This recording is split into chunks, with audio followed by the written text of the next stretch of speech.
33-year-old male found dead a few days ago. Someone amongst them is our killer. He's the most wanted terrorist in the world. After almost a decade, US intelligence has finally tracked Osama Bin Laden down to a compound in Pakistan. SEAL Team 6, a US elite special forces unit, is tasked with a now historic capture or kill mission. They had been waiting for this call for years. This is the inside account of one of the most famous Black Op missions of all times. It gets more excitement in the air, and everybody starts getting a lot more serious. For the helos, we're definitely going now. We're going in. It's going in at night. How SEAL Team 6 planned this high-risk raid, and how it almost failed. Now on Black Ops, taking down Bin Laden.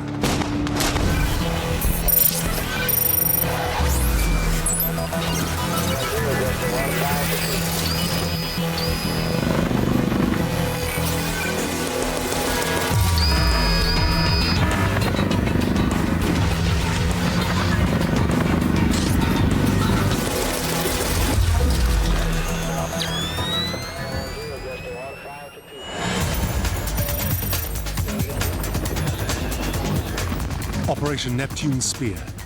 2 Black Hawk helicopters carrying a team of US Navy SEALs are approaching a compound in Abbottabad, Pakistan. They believe Osama Bin Laden is hiding there.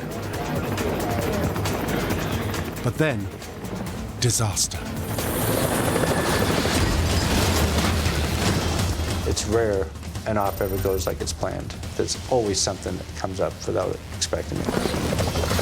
One of the helicopters hits a sudden draft, causing it to hit the compound wall and crash land. The town's awake, and so they're thinking any minute now we can be run down with a lot of enemy forces coming at us. The SEALs have lost the element of surprise.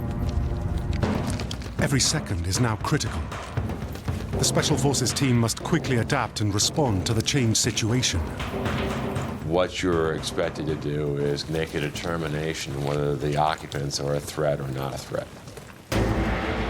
They blow their way into the compound. And you have to react in an instant. If they're a threat, then you engage.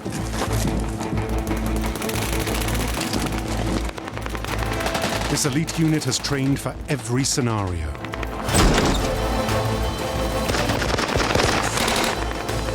This is the last chapter in the hunt to bring Bin Laden to justice. A hunt which began more than a decade earlier.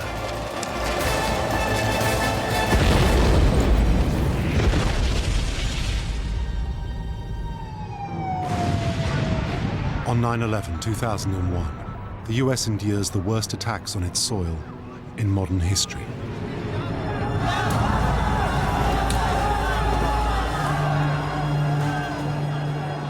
Almost 3,000 people are dead. President Bush vows to hunt down Osama bin Laden, Al-Qaeda's leader and the mastermind of the attacks, and bring him to justice. There's an old poster out west, as I recall, that said, "Wanted, dead or alive."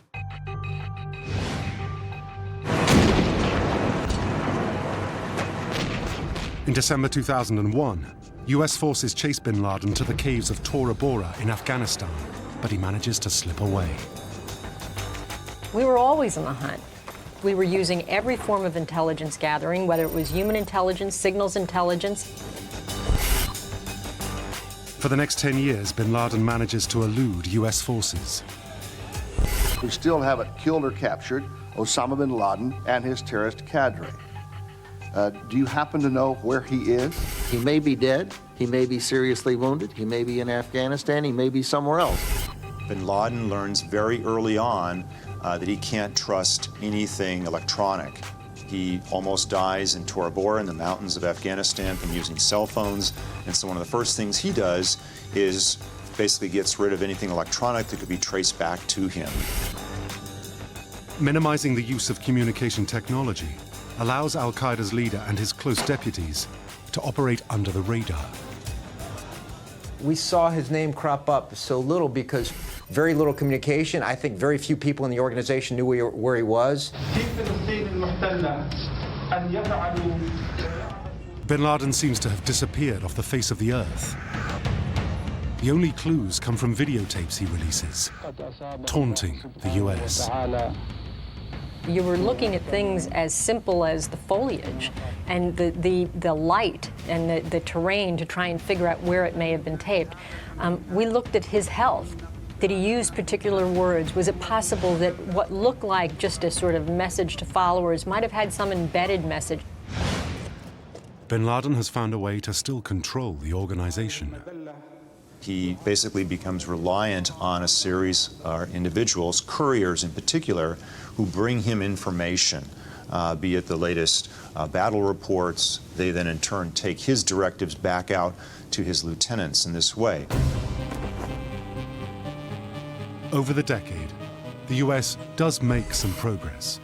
Senior Al-Qaeda figures are captured and interrogated. The importance of getting the big players in the organization, the archetypal plotters in the Al-Qaeda organization, was partly trying to learn locational information. Where is the man? So the first question you might ask him might be things like, where's Bin Laden? Despite these successes, public enemy number one remains at large. By the time President Obama takes office in 2009, most people believe he'll never be caught. There are fewer and fewer sightings of him. Bin Laden is making fewer videos, although still some. And when he does make a video, there's a spike in interest, of course, within the government. But at the CIA, some analysts are still looking for new clues. The bits and pieces are things like talking to detainees. How does the network operate? Watching them move. Case officers suggest studying the structure of Al-Qaeda's network. Who does Bin Laden use to pass messages, allowing him to remain undetected? The analysts believe the answer to this question will lead them back to Bin Laden. Somebody says something here, somebody says something there. Over the course of years, you accumulate those grains and slowly a picture comes into focus. After years of frustration, the analysts believe they've got something. When we started looking at terrorist organizations, and if you look at them historically, they're not Western hierarchies. When you sit at the threat table, for example, you're talking about a facilitator here, a fundraiser there. The organization itself, as you go up to the top, they don't always talk to each other. It's very diffuse. It's more like fabric than a hierarchy. They knew there was probably a courier out there. And it was from some of these initial interrogations at Guantanamo Bay and other prisons that they learned of one courier in particular. Al-Qaeda's detainees reveal the courier Bin Laden trusts is someone who's known as Al-Kuwaiti, the man from Kuwait. Digging deeper, they find his real name, Saeed Ahmed. If they find him, they may be able to find his boss. Through intercepts of his cell phones as he traveled throughout the Gulf and Pakistan, they figured out that he seemed to still be in touch with the highest ranks of Al-Qaeda, and they started tracking him on the ground in Pakistan. As they track him, CIA operatives notice a highly suspicious pattern to Al-Kuwaiti's behavior.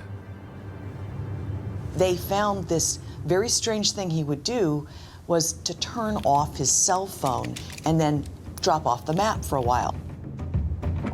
Things that made the Americans think, this is the kind of extraordinary measure that the most hunted terrorist in the world might take.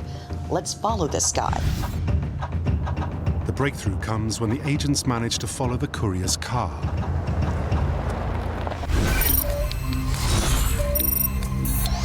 To their amazement, it is headed towards a residential compound in the outskirts of Abbottabad, a Pakistani army town about an hour-and-a-half drive from the capital, Islamabad. It's the home of Pakistani's West Point, one of its top military academies. It's a garrison town. The CIA starts watching the compound. Surveillance reveals that Al-Qaeda, the courier, lives there with his brother and their families. But they are not alone. Hidden behind unusually high walls, there are other residents, perhaps even another family, living on the top floor of one of the buildings. Once they had a place to focus on, you can bring kind of the full technological weight on this compound. And so there was really no expense spared. Satellites were shifted. You're basically using every technological mean, every covert mean on the ground. Initial analysis of the surveillance reports is encouraging. They still don't know who's in the compound, of course, in Abbottabad, but they suspect it's somebody quite senior, either in Al-Qaeda or one of the other terrorist organizations. Finding out who that mysterious senior person is will not be easy. Abbottabad was teeming with military officials, likely intelligence officials, security officials to protect the Pakistani military. So it was a very difficult operating environment. It's so difficult that at first, the CIA is focusing the effort on surveillance from space. You had satellites peering down night and day, trying to get us an image of whoever was working in there. You had electronic eavesdropping equipment that was trying to pick up any signals, be it emails, text messages, cell phone conversations. And you had this new stealthy aircraft that was flying high over Pakistan, trying to get a glimpse of Afghanistan's inside. After weeks of satellite imagery, the efforts pay off. US intelligence teams manage to identify a figure who occasionally takes walks around the courtyard, but appears to never leave the compound. The analysts are convinced they have found an HVT, a high-value target. They call him the Pacer. The Pacer is very tall. Bin Laden is about 6'4". It's a tantalizing clue, but any attempt to get closer and confirm it is indeed Bin Laden is fraught with risk. The challenge became, we think we have someone important here, but is it someone high enough on the ranks to risk a manned mission into the country that could completely upset the relationship with Pakistan for years to come? To try and confirm they have the right man, the CIA activates agents on the ground. They had a safe house overlooking the compound where they had Pakistani agents, people spying for the CIA, trying to establish what they call a pattern of life. Who goes in, who goes out, how many people live there, who's interacting with the compound. There were women and children that would leave, come and go from the compound. They would go shopping. The children, however, seemed to be mostly stayed inside, but they never saw the individual, the tall individual, the Pacer as they called him. They never saw him leave the compound itself. So that raised even more suspicions. The agents soon report on the unusual behavior patterns of the residents. The house itself had no real connections to the outside world. There was a satellite dish, but there were no phone lines. There were no hard wires beyond some electricity wires going in and out. It's as if these people wanted to live off the grid.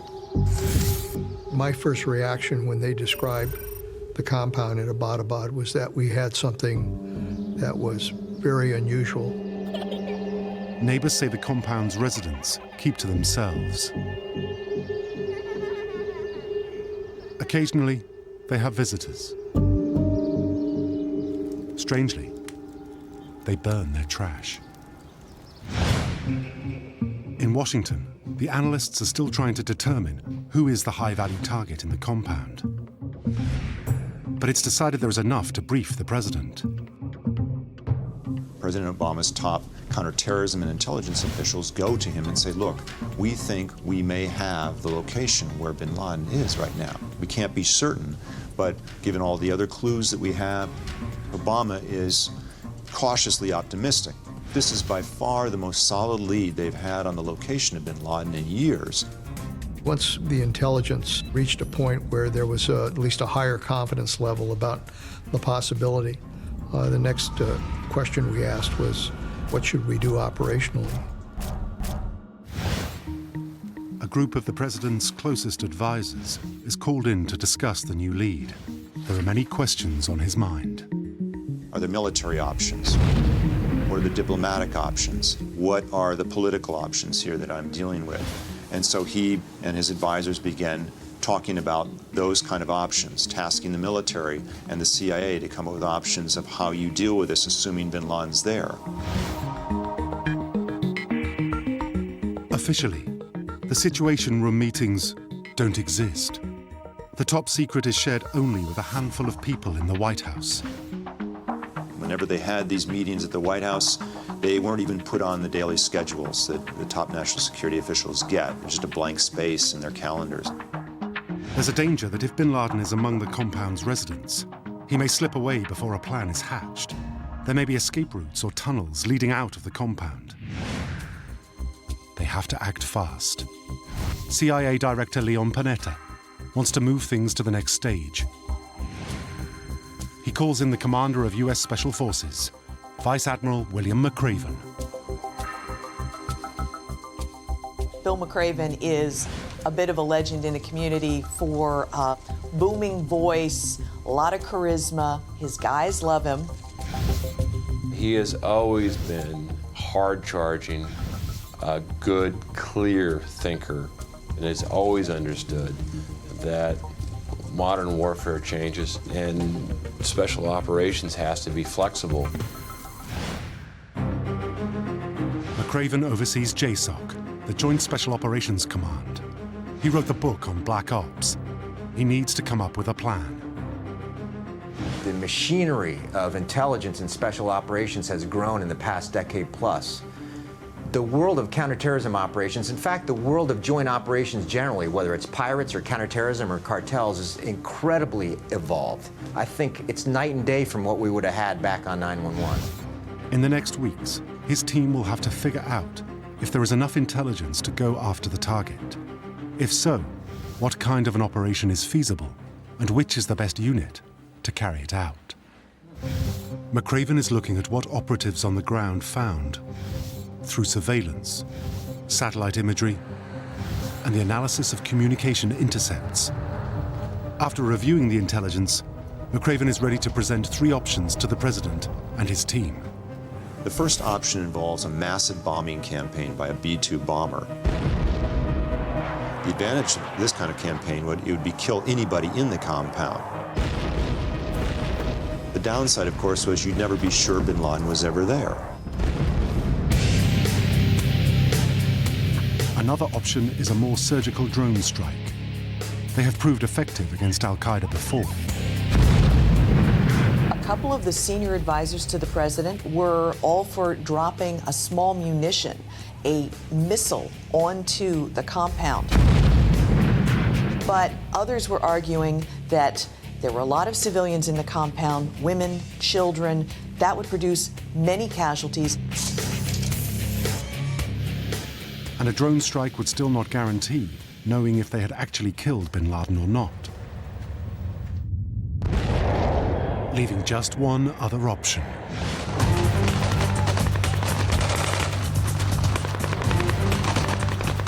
To ensure that you get the man that you're going after, you send in a commando team. This has the advantage, of course, that you can have eyes on your target, you can be guaranteed that he's killed or captured.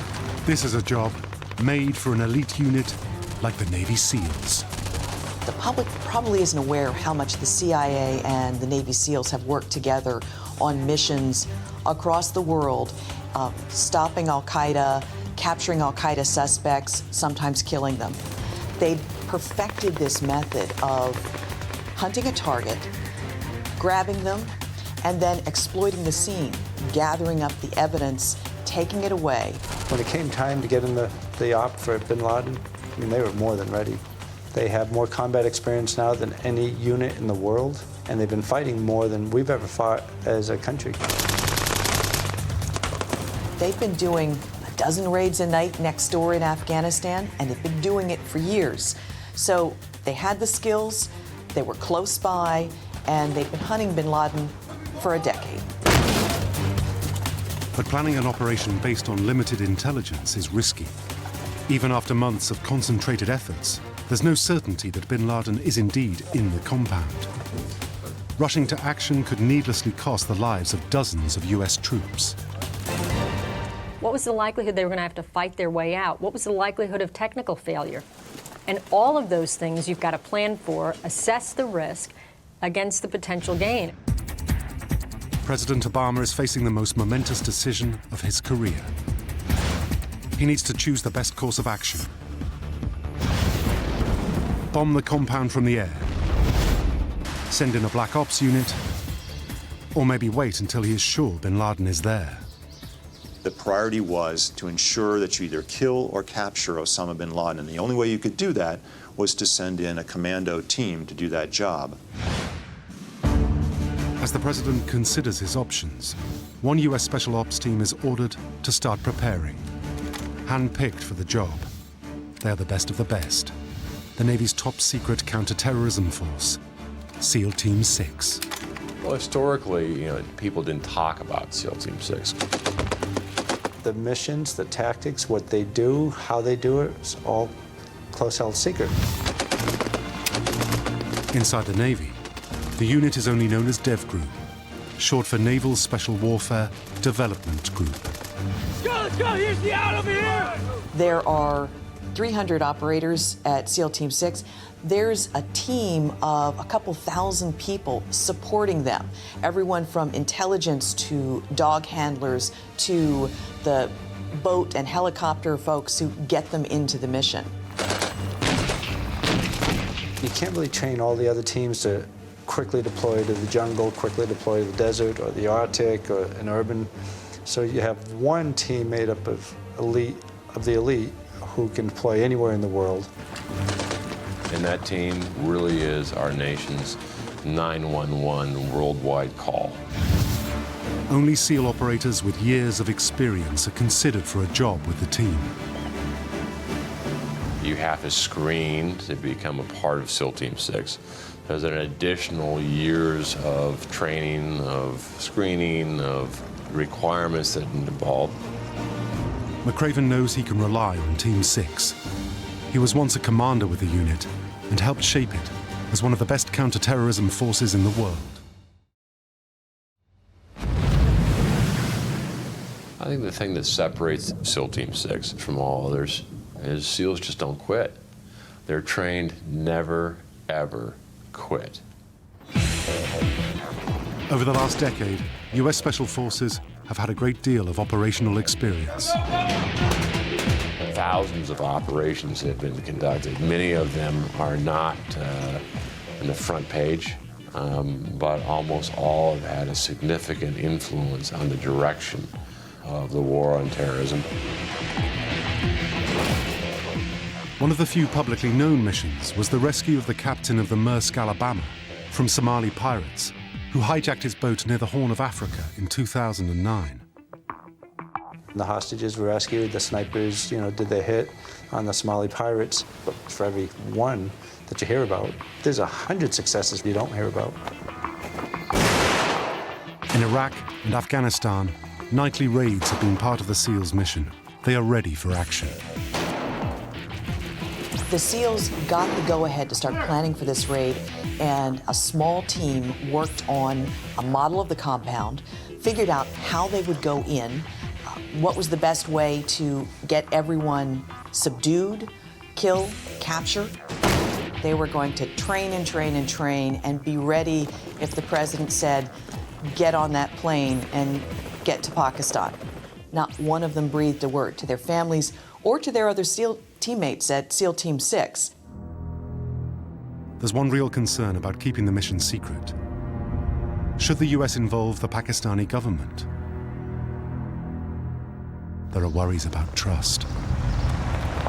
Over time, we saw problems working with Pakistani intelligence. Information going out the back door, for example, when we were cooperating with them. Too often, when they got a tip, it turned out that an hour before a raid, for instance, mysteriously the target of that raid would disappear. He would have been tipped off. The president determines that bringing the Pakistanis in on the plan could mean losing the one chance in almost a decade to get Osama bin Laden. But keeping the Pakistanis in the dark makes this raid even more risky. This is crossing a border, crossing a large territory of Pakistan, a sovereign country, without the knowledge of local security services, with the prospect that local police might get onto you and start shooting you in Abbottabad. The risk factors here were incredible.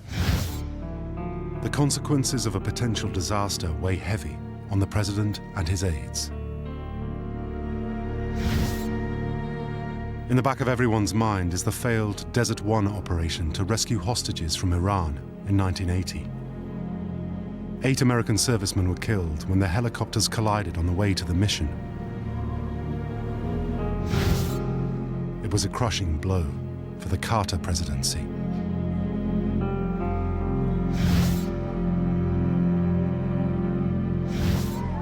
And some of those in the room with Obama are still haunted by what came to be known as Black Hawk Down, a special forces operation codenamed Gothic Serpent into Somalia in 1993.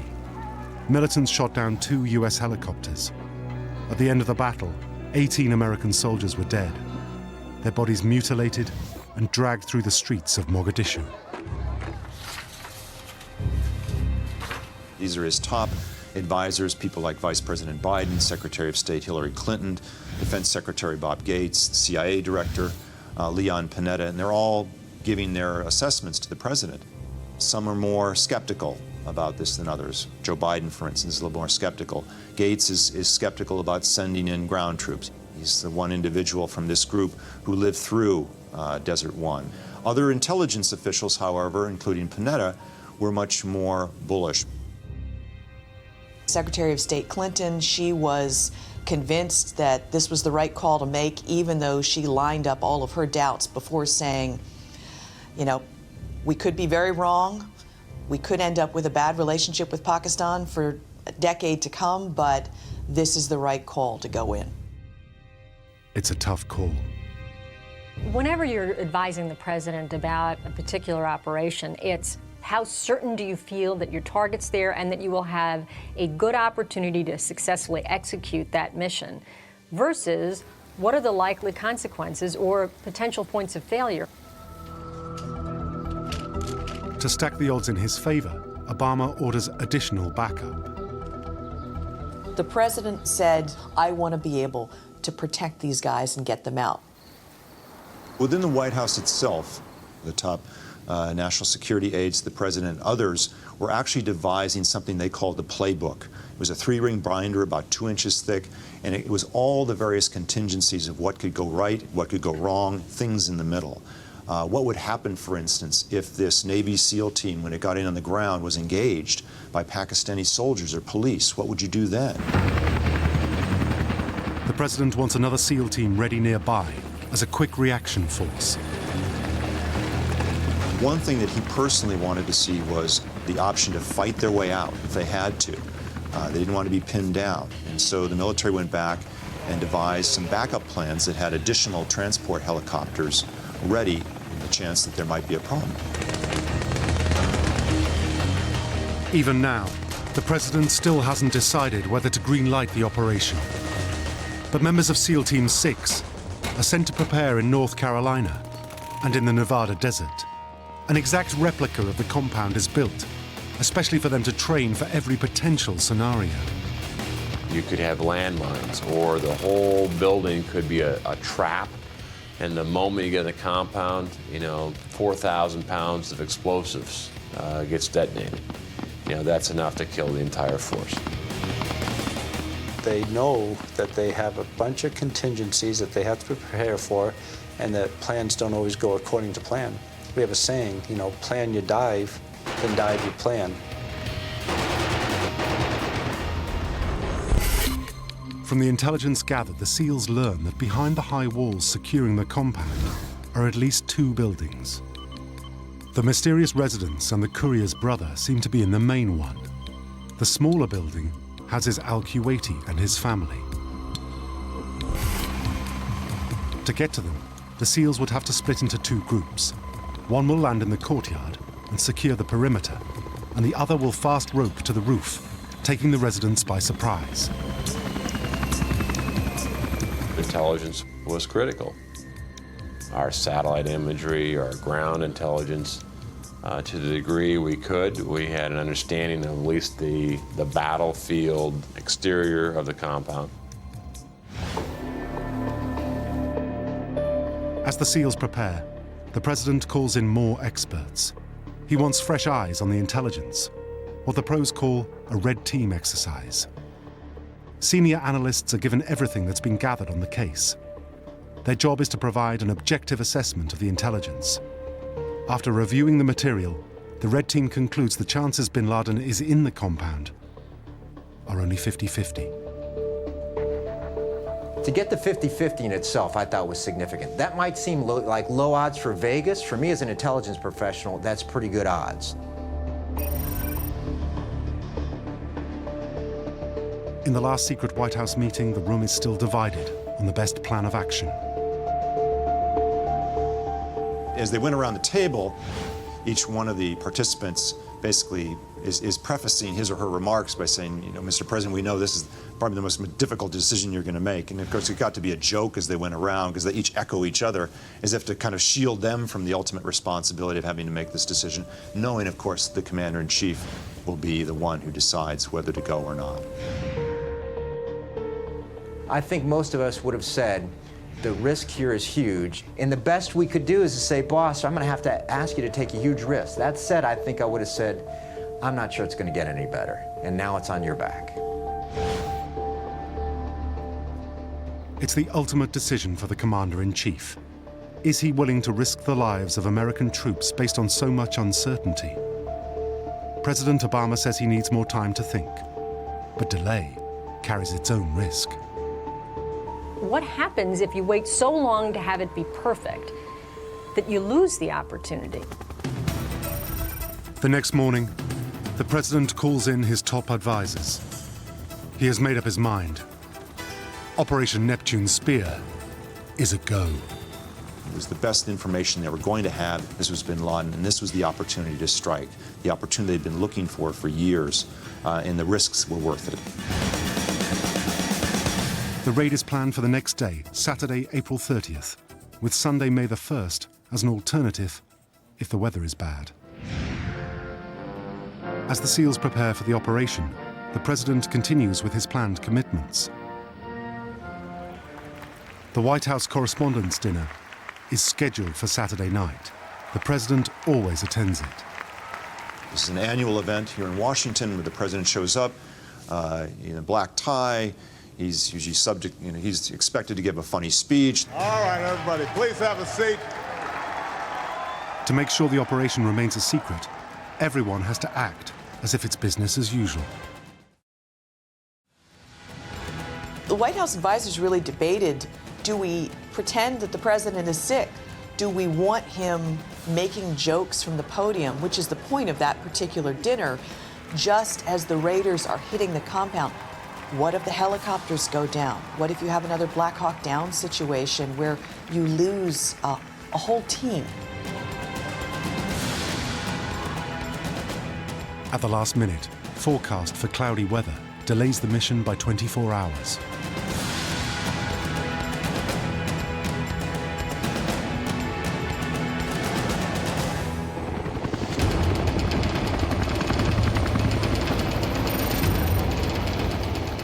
(11 p.m. in Jalalabad, Afghanistan. It's a moonless night. 2 Black Hawk helicopters take off from a US airbase. Each is carrying 12 members of Navy SEALs Team 6. The operation to get Osama Bin Laden, codenamed Neptune Spear, is finally underway.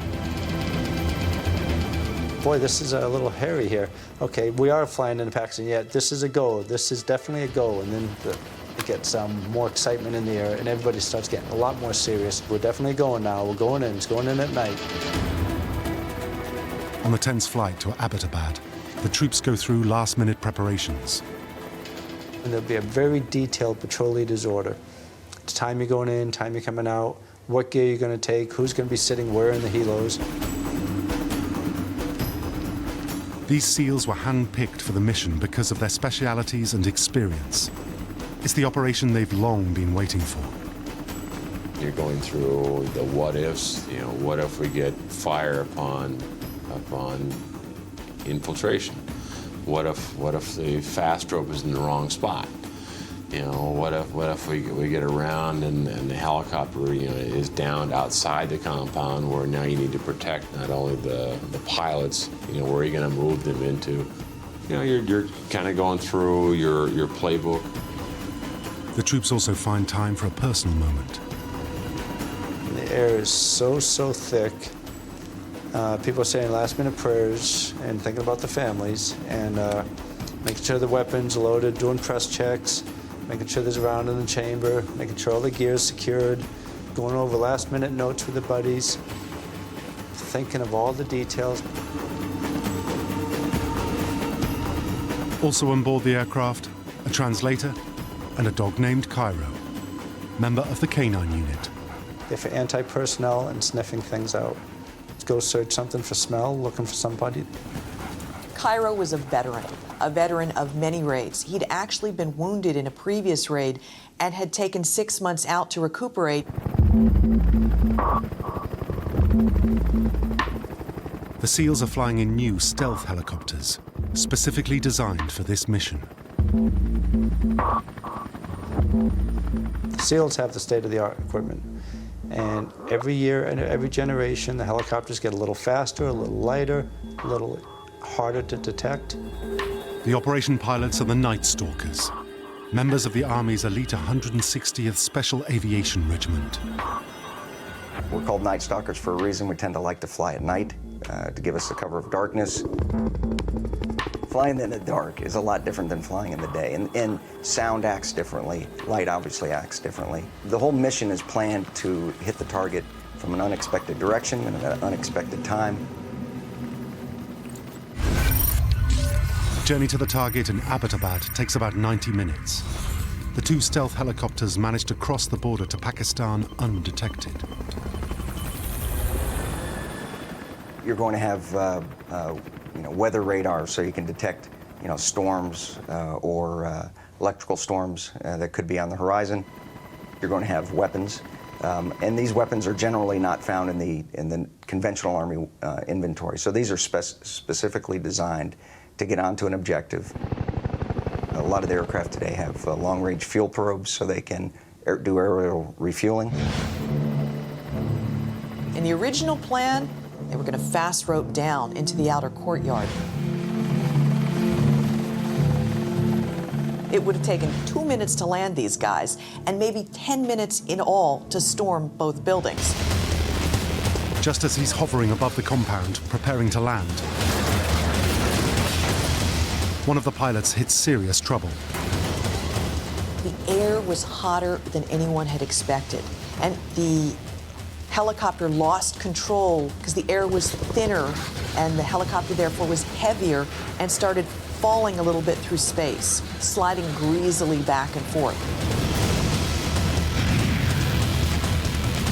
Drones flying over the compound stream the unfolding disaster back to Vice Admiral McRaven in Jalalabad, the CIA headquarters in Langley, and to the Situation Room in the White House. They're all jammed in a very small kind of room, listening, watching the feed. All they could see is the helicopter going down and then crashing, and wondering, have we just lost the mission? With one helicopter down and the loss of the surprise element, the SEALs will have to quickly adapt to the situation, or the whole operation could be compromised. It landed upright, just landed a little hard. We call that an uncontrolled landing or a hard impact landing. And in that case, it became mechanically impossible for that aircraft to take off. In the Situation Room, the tensions are running high. Your heart's in your throat. You don't know at any moment if the Pakistanis are going to come rushing in. You don't know if you're going to hear that the whole mission has been lost. The White House advisors are desperate to hear if the SEALs survived the crash. An extremely tense moment until They heard from McRaven, no, the guys are out, the guys are good, and we're prepared for this. We're modifying the plan. When Admiral McRaven indicated a kind of, you know, this is not a problem, these guys are going to do the job, it gave me a sense of confidence. In Abbottabad, the pilot buries the nose of the helicopter in the ground. If failure's not an option, you have to have a way to accomplish the mission. One thing that's critical to the success is imaginative operators on the ground and people that can shift gears. The SEALs immediately activate Plan B. When things go wrong, you're not going to overreact. You have a checklist, and you can get through just about anything. They quickly organize themselves to storm the compound from the ground. The first thing the guys have to do is get a full head count, make sure everybody's there. But the crash has caused noise. The town's awake. And so they're thinking any minute now we can be run down with, you know, a lot of enemy forces coming at us.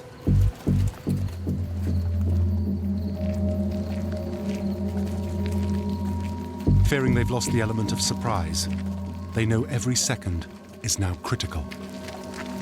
And once you're at the door's got to be breached. As soon as the door's breached, people in, left, right, left, right, left, right, and then you make movement. The SEALs make it to the courtyard. Now they must get to the main building where they think Bin Laden may be. There were these knots of children who were trying to avoid getting caught, trying to avoid getting hit, and not knowing what to do or where to run. They still don't know who else is in the compound and how many people are armed.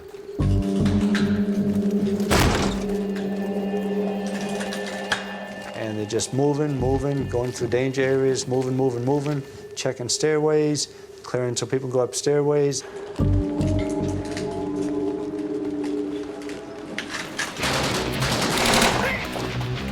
When someone opens fire, they engage.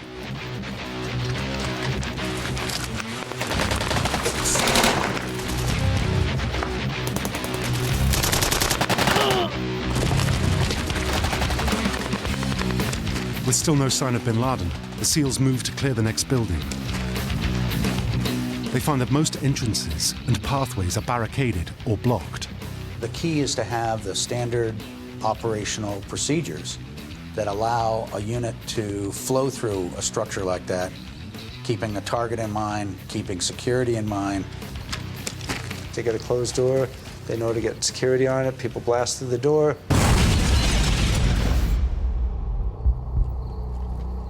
From his headquarters in Langley, CIA Director Leon Panetta is narrating the action for the president. We had heard that shots had been fired. We really weren't quite sure what was happening. It was a good 15 or 20 minutes of silence in the sense of what exactly was going on. They are inside the main building. The young man they've just shot matches the description of Bin Laden's son. They advance up the stairs leading to the top floor. Osama bin Laden pokes his head around the doorway. One of the first SEALs in the line knows that's Bin Laden. The operational signal for sighting their target is sent to the command, Geronimo. The signals were set out by alphabet, A, B, C, D. G was securing Osama bin Laden, G for Geronimo.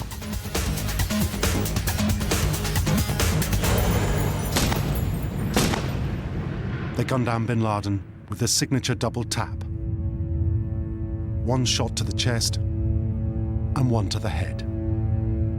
In the Situation Room, it was, we got him, we think, wait, maybe, we hope. Those were very long and tortuous moments, waiting for the word. They move in to confirm they got the right man. A message is sent back. EKIA, enemy killed in action. One of them pushes bin Laden's widows out of the way. He has to assume they may be wearing suicide vests. One of the women is bleeding from gunfire ricochets.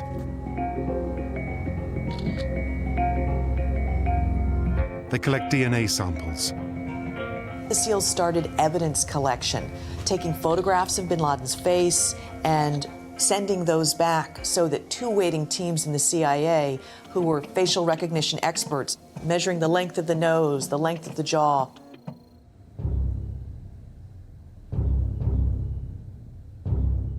The operation is not complete. Bin Laden was running Al-Qaeda from the compound. The evidence he left behind could be used to prevent future attacks. It took them 19 minutes to get to bin Laden, and then in the rest of the time, they were going from room to room, looking for computers, cell phones, documents, anything that might tell them what bin Laden had been doing there for the past 6 years, and anything that might lead them to other parts of the network. But every minute they spend gathering material puts the teams at greater risk. One of the helicopters positioned nearby makes its way to the compound to assist in evacuating them. We have everybody. We have the aircraft. Are we exiting on the right route? Before taking off, one team blows up the crashed helicopter, making sure its classified design features and technology will not fall into the wrong hands.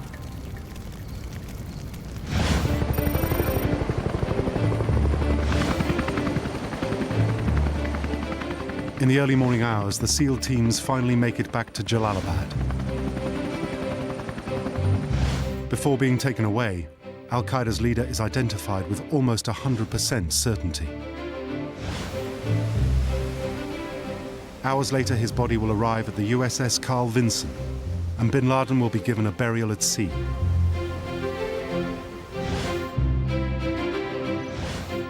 The White House team is getting ready to announce the news to the world. America's #1 most wanted terrorist is dead. When the helicopters got back over the border into Afghanistan, and it dawned on the people inside the Situation Room and the top CIA officials that they've done it. Looks like we've got bin Laden and all the SEALs and all the teams supporting them is safely out. That's when people quietly started popping the champagne bottles.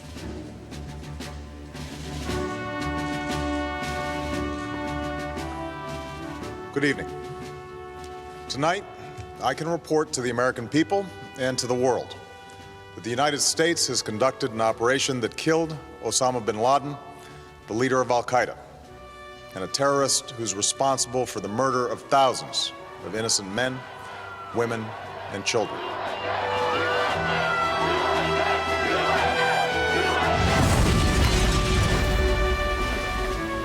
When President Obama goes to congratulate the SEALs who took part in the mission a few days later, the question of the identity of the SEAL who shot bin Laden comes up. They collectively answer, "We all did, sir." The team then hands the president an American flag with an inscription saying, "Operation Neptune Spear, May 1st, 2011, for God and country, Geronimo."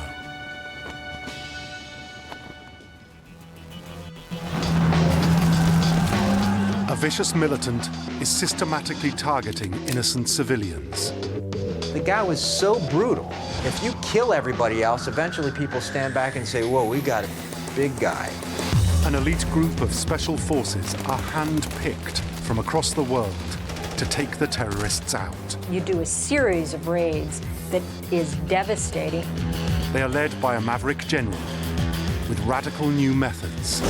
If you hit an organization repeatedly enough, you could actually cause them to collapse. It's a race against time. They must stop him before more blood is shed. Nothing's routine if there's lives at risk.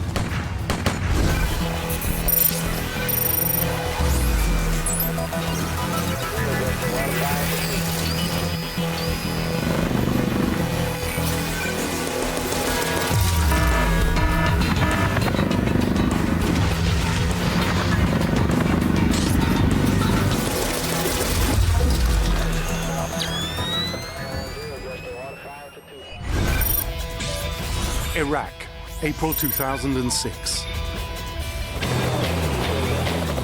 In the dead of night, a helicopter lifts off from a desert airbase. On board is a group of elite soldiers from a secretive unit, codenamed Task Force Black. On the way to a mission, I'm often asked, were you nervous? You know, I don't have time to be nervous because there's so many things happening. I mean, everyone is busy. They are bound for a house in an area known as the Triangle of Death.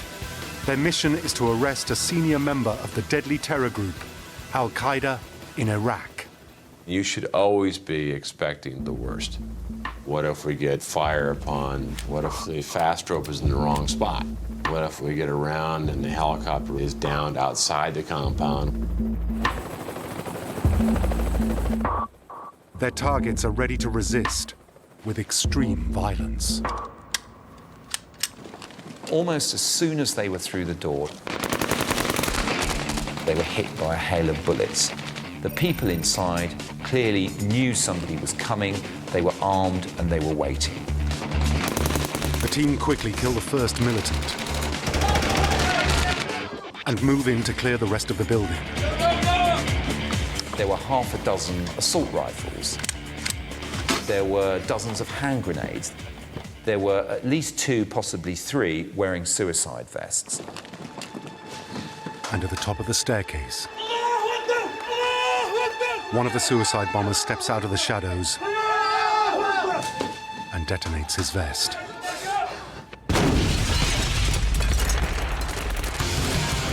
By now, the militants are fighting with everything they have. 2 more appear on the roof and spray the assault force with bullets. The soldiers of Task Force Black are accustomed to this kind of brutal violence. They face it on a daily basis. At the end of the day, we're going to win, and we'll do whatever it takes to win.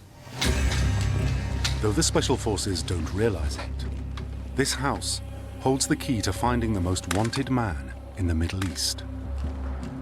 One of their captives tonight will lead them to Abu Musab al-Zarqawi, the leader of Al-Qaeda in Iraq.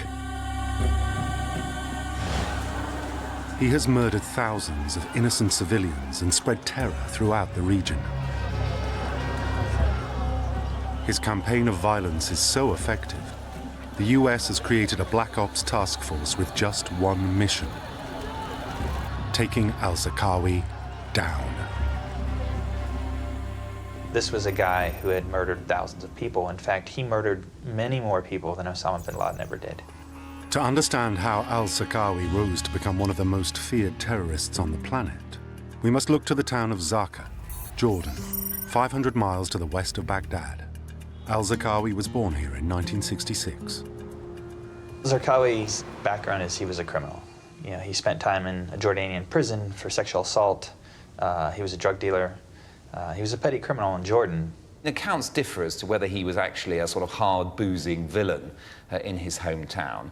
But it's certainly true that he was involved in some forms of crime and that he probably had some kind of epiphany, some kind of moment when he realized that his life was going the wrong way and that Islam was the answer for him.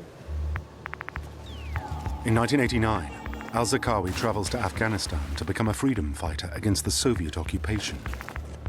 It is here that he meets his mentor and inspiration, Osama bin Laden. He had come up during the course of the war in Afghanistan. People understood his importance as an operational leader, and he was clearly trusted by bin Laden and the Al-Qaeda senior leadership. He was well-liked by the soldiers in Al-Qaeda. He was well-respected by the leadership. He was incredibly capable. He was experienced. Over the next 15 years, partly with bin Laden's support, al-Zarqawi grows to become an accomplished terrorist. By 2003, he is in Iraq, fighting against the American-led invasion. The early months of the war appear to be a swift and stunning victory as the old regime melts away. But al-Zarqawi is waiting in the shadows to start a new campaign of violence. When he was deployed into Iraq, We understood as the American counterterrorism community that this was a significant event. He had that unique combination of skills that would allow him to be a real force for Al-Qaeda against us inside Iraq. In the months that follow Saddam's overthrow, chaos envelops the country. Al-Zarqawi takes full advantage of this, actively working to stir up the hatred between Iraq's two main religious groups, the majority Shia Muslims and the minority Sunnis. He creates a militant group with the aim of killing as many Shias as possible, thus sparking retaliations and creating a brutal cycle of violence. It is called Al-Qaeda in Iraq, or AQI. We mistakenly look at these organizations as terrorist groups. This is too narrow. These are revolutionary organizations that want to spread an idea. They don't want to just spread weapons or explode suicide. The idea is they can return to what they call a caliphate, a 14 centuries old concept that there's a purer way to live according to the Quran and the Prophet Muhammad. So the idea is, where can you find a springboard to do this? Afghanistan, Pakistan, and then you get Iraq. The militant Islamists were prepared to do pretty much anything. And of course, quite soon they discovered that bombing things like the UN offices in Baghdad, the International Committee of the Red Cross offices, and then moving on to targets like markets, queues outside police stations where the police were recruiting, all those sort of things, were actually far easier targets than American convoys or American bases, where the T-walls had gone up. The base represented a hard, concrete face to the world. And, you know, yes, if you drove a truck up, you might kill the guy on the gate who was checking passes, but you were unlikely to achieve a major result. Al-Zarqawi orchestrates numerous suicide bombings.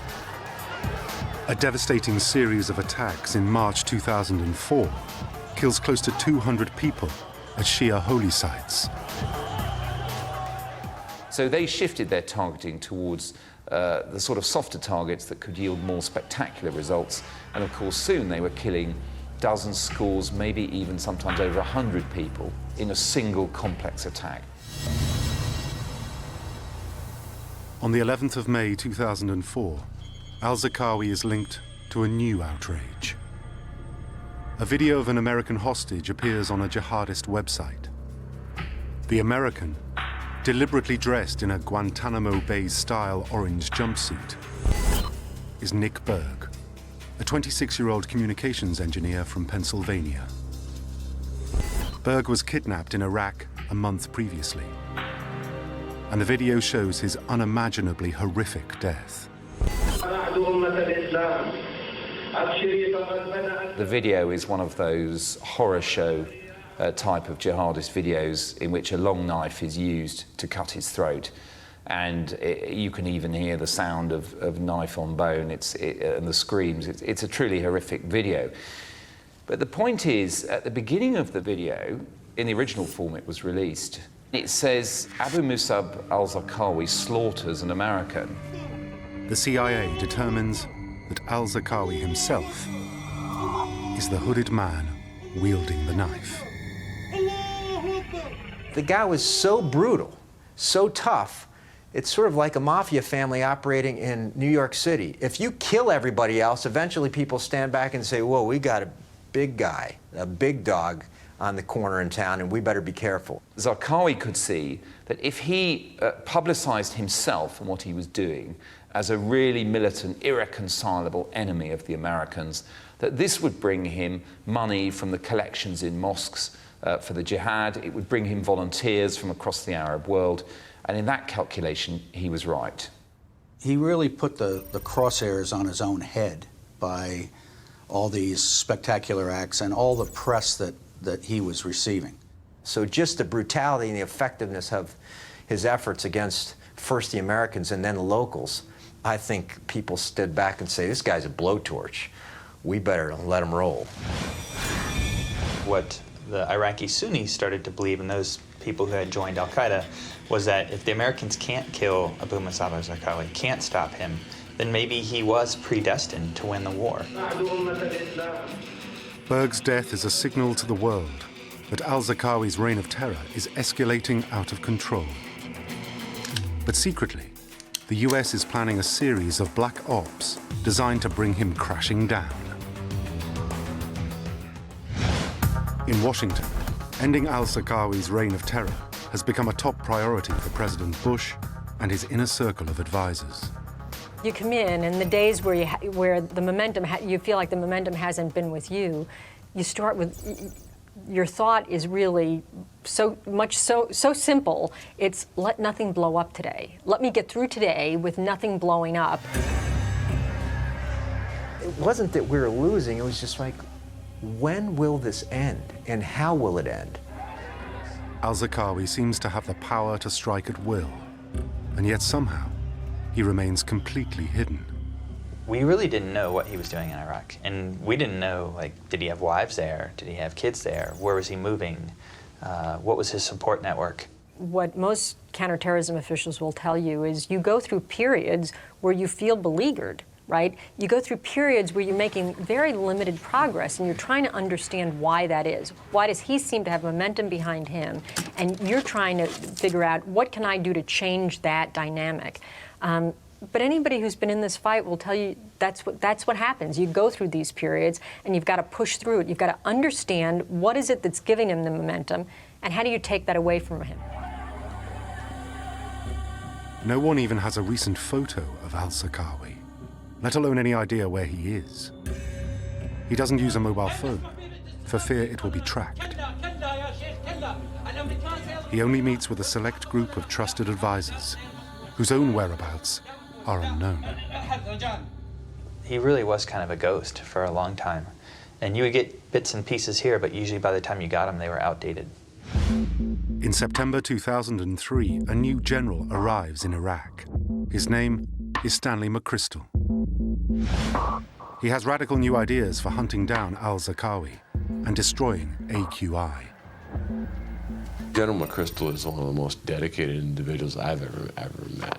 He is a driven warrior. He artfully looked at where he could make the most impact. Stan McChrystal, unique guy. Years of experience with our Special Operations Forces at all levels, former Ranger commander. You get personalities that are that strong, that experienced, that well respected. The force falls in, and their operational experience starts to show. And it's just the type of guy you want in that position. McChrystal is the newly appointed commander of the Joint Special Operations Command, or JSOC. Certainly in every conflict, the JSOC has been there. They were in Grenada, they were in Panama, Gulf I, Gulf II, Kosovo. Pretty much where there's a conflict, you can depend that JSOC has been there first, and they're always the last to leave. Formed in the late 1980s to coordinate the work of America's elite troops, JSOC controls the best of the best from across the US military. These are the so-called Special Mission Units: Navy SEAL Team 6, Army Delta Force, and the Air Force 24th Special Tactics Squadron, active in every corner of the world. Often on highly classified missions, the men of JSOC are experts in precise, targeted strikes against hard-to-reach enemies. It was a very secret organization, and it was tasked with fighting the most sensitive types of mission against US enemies, obviously, in the context post 9/11, terrorist enemies, counter-terrorism. At the start of the war, JSOC's mission had been to find and arrest the leaders of the old Iraqi regime, the men famously depicted on a deck of cards, with Saddam Hussein as the ace of spades. Ladies and gentlemen, we got him.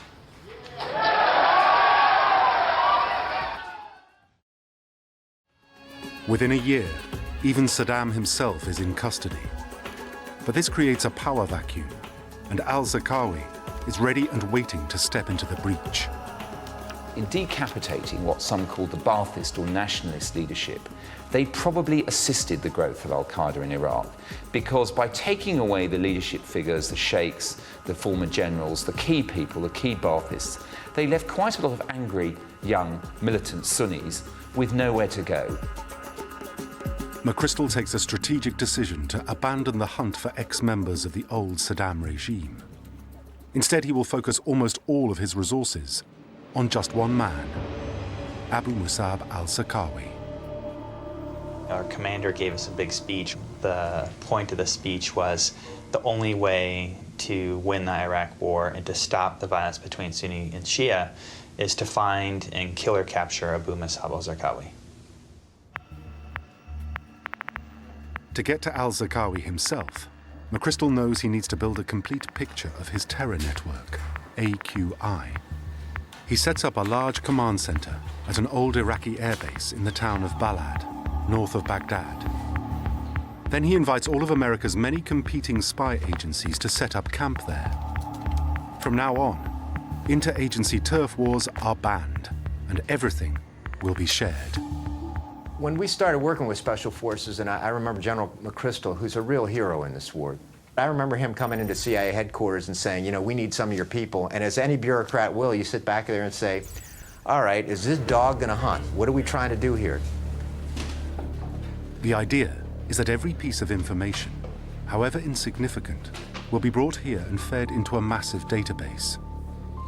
If McChrystal and his men learn everything they can about AQI, they may be able to quickly find its weakest points and strike. Senior leadership understood that in order to win a counterinsurgency, you could not win it by being on the defensive. You had to go on the offensive. You would be shocked at, one, the focus on the targets. These are the top 10.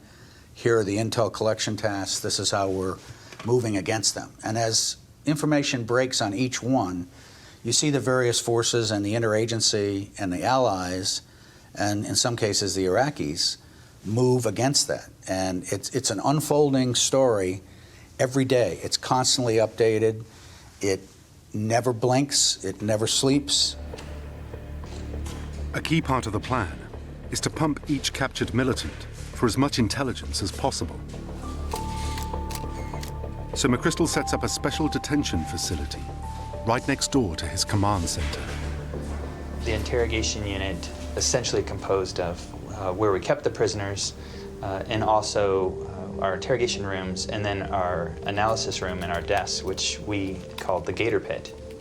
Part of our facility was, an old Saddam-era aircraft hangar, and then the rest of it was just kind of like makeshift built additions to a warehouse, essentially. Using his huge store of the most up-to-date intelligence, McChrystal unleashes the most dangerous weapon in JSOC's arsenal: the special mission units of elite frontline soldiers.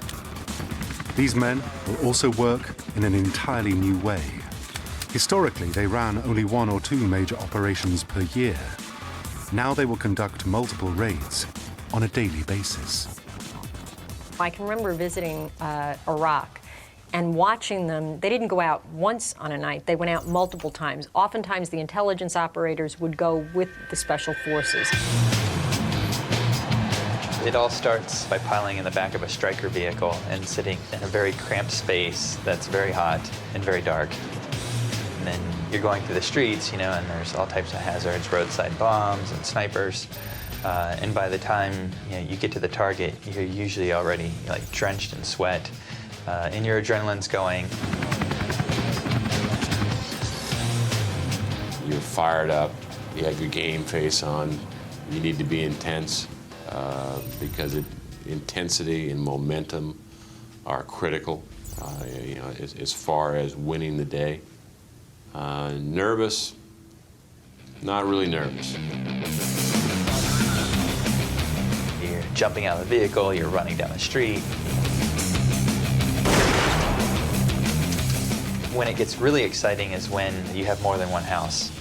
Oftentimes, these terrorists, they would run out of one house and jump a wall and into another house, and then you'd have to raid a second house, and then sometimes that would end up with a third or fourth house. The critical factor is speed. Every time a militant is captured, the members of AQI around him will try to cover their tracks by reorganizing the entire network.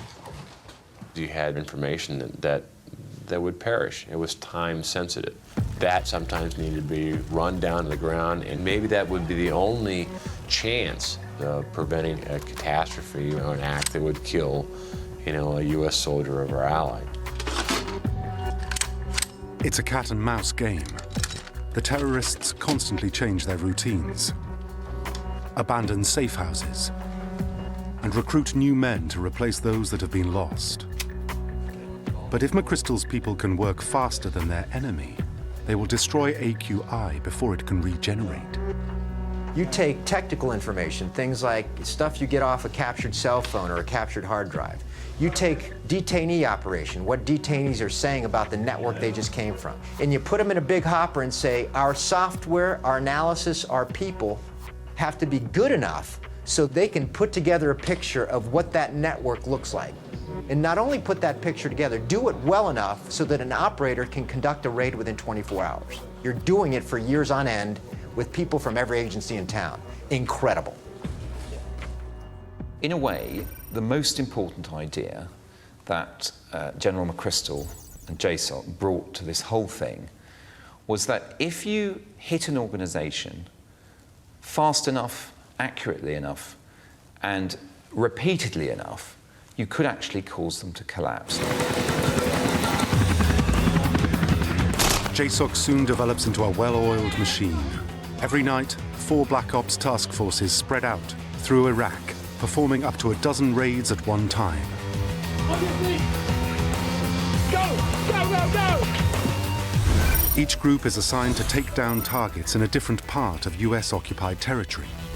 To the north is Task Force Red, formed from the Army's 75th Rangers Brigade. To the west, Task Force Blue, made up of US Navy SEALs. The center of Iraq will be the responsibility of Task Force Green, staffed by the US Army's most elite unit, Delta Force. These soldiers are joined by a team of elite troops from Britain's Special Air Service, the SAS, operating under the codename Task Force Black.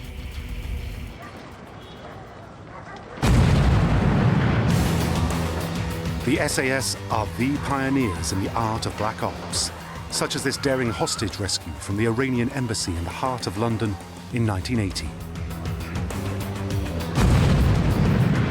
In particular, they are masters of surveillance and intelligence gathering. There was undoubtedly a feeling among many of the American intelligence operators that the SAS and the other British special forces had skills that were quite unusual and quite different to the type of skills that Delta Force or the SEALs had. The American training and operational activity had all been based around, if you like, action man, leaping out of helicopters, boarding ships, all this kind of stuff, assault roles. Whereas the British Special Forces, because of their long involvement, not just in Northern Ireland, but in places like the Balkans, where they'd been involved in the hunt for war criminals, they had skills to do with the patient nurturing of targets and groups of targets. Now, that involved surveillance, it involved creativity, stealth, about how, for example, could you get a remote surveillance camera onto a balcony overlooking a target you might be interested in. They came up with all sorts of things. They drove around in Baghdad taxis, they disguised themselves. And the American intelligence people saw some of this during the early years in Baghdad, and they liked it. McChrystal and his team work through their targets, night after night. The supply lines of foreign fighters are intercepted. Bomb makers are taken out of action. Mountains of intelligence are captured and analyzed. They would do a raid, they would get what's called pocket litter or hard drives, pieces of paper out of people's pockets. They'd come back, They'd bring it to analysts back on the base from the CIA who would go through that information. That would lead to another targeting package, and the special forces would go out again. That sort of continuous feed, continuous loop, is what made them incredibly effective. Despite 2 years of taking Al-Zarqawi's network apart, the ultimate objective, the man himself, still eludes them. But the task force is about to find a crucial breakthrough, one that could finally stop Al-Zarqawi for good.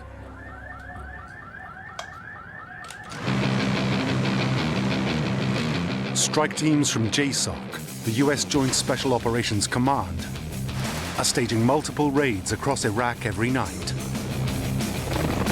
This secretive organization joins together elite special forces from across the US military and its allies. They are under the command of a single leader, General Stanley McChrystal. By the start of 2006, their system of rapid-fire raids and sophisticated intelligence gathering is beginning to pull apart the terror network known as AQI. They are also getting ever closer to its feared leader, Abu Musab al-Zarqawi. I'm going to target each discrete, tiny little element, and if I can begin to pull little elements away, suddenly the whole thing falls of its own weight. Whenever they get close to Al-Zarqawi, he seems once again to slip through their grasp. Yet, he still retains the ability to perpetrate devastating attacks, especially against so-called soft targets, like Shia mosques, killing hundreds at once.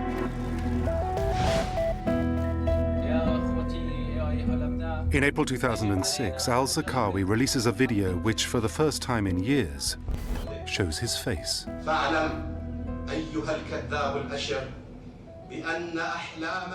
The fact that he was a charismatic military and tactical leader led to this larger-than-life sort of myth about him. I think it fed his ego as well.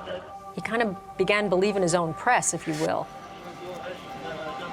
You had little kids in the street, you know, pretending to be Abu Musab al-Zarqawi because he was essentially invincible. The video urges al-Zarqawi's supporters to show no mercy against their so-called enemies, Iraq's Shia community and the US forces. Just as that video hits the airwaves, one element of the JSOC task force is preparing the latest in their long series of nightly raids. It's a team from the British SAS, operating under the codename Task Force Black. They are now concentrating on an area to the south of the capital.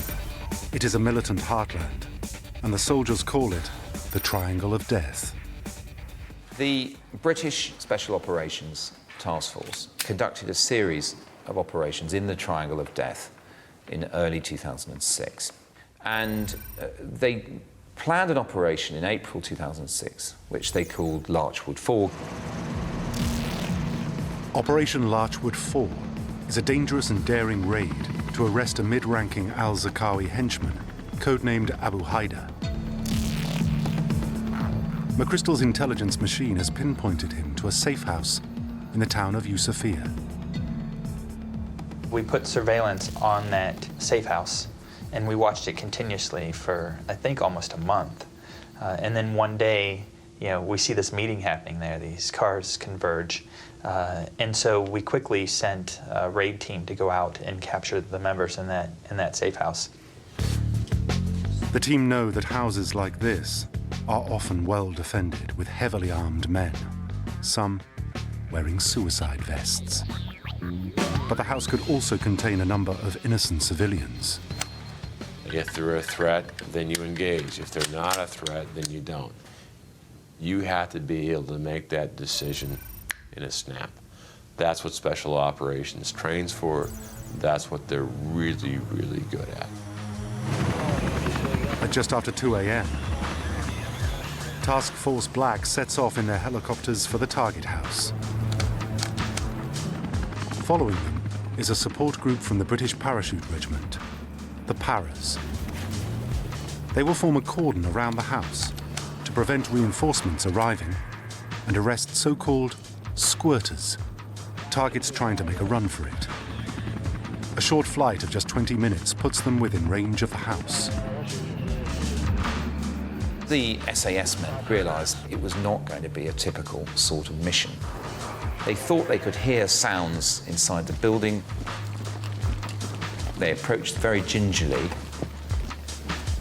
and to their surprise and satisfaction found that there was a door just wide open.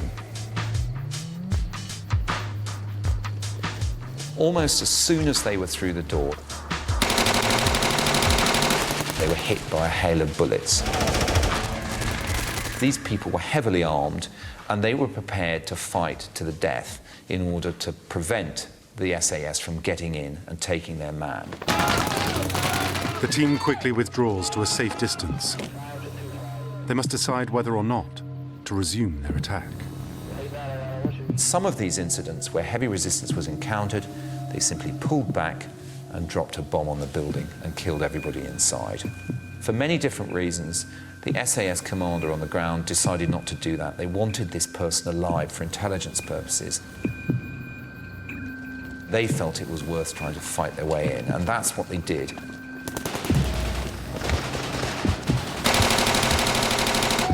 You know, raid compounds, the objective is to keep the opposition on the run and keep him on the defensive.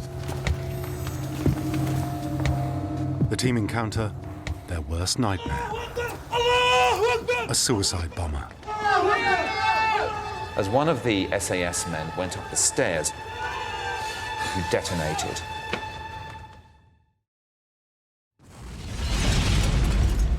The SAS man was blown down the stairs. Fortunately for him, he wasn't seriously wounded. He had cuts and bruises, but of course the suicide bomber had blown himself up.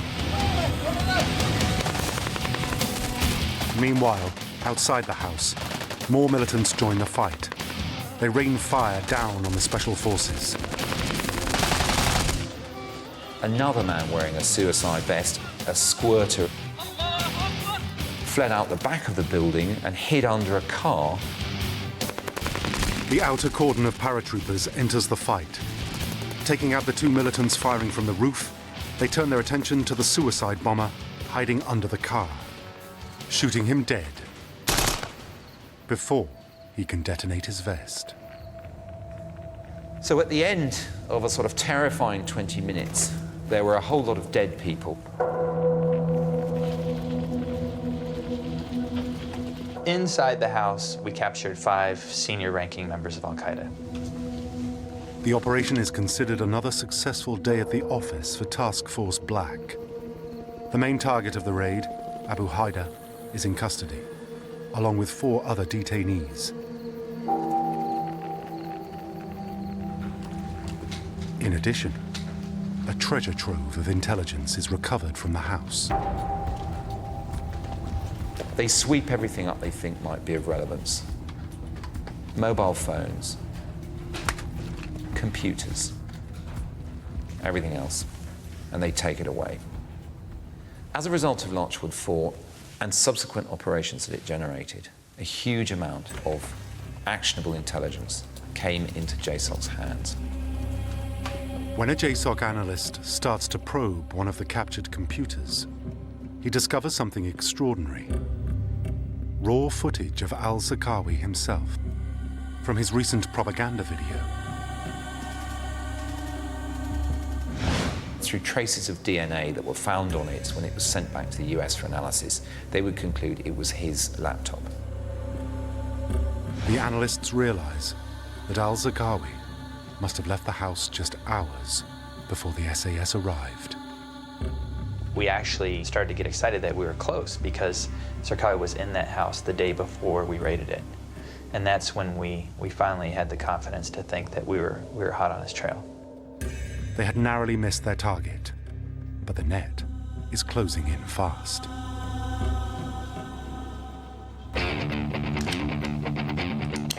By the spring of 2006, the hunt for Abu Musab al-Zarqawi, the leader of Al-Qaeda in Iraq, has reached a turning point.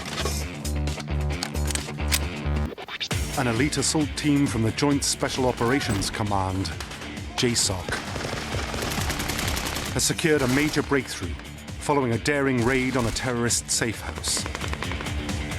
The momentum had shifted.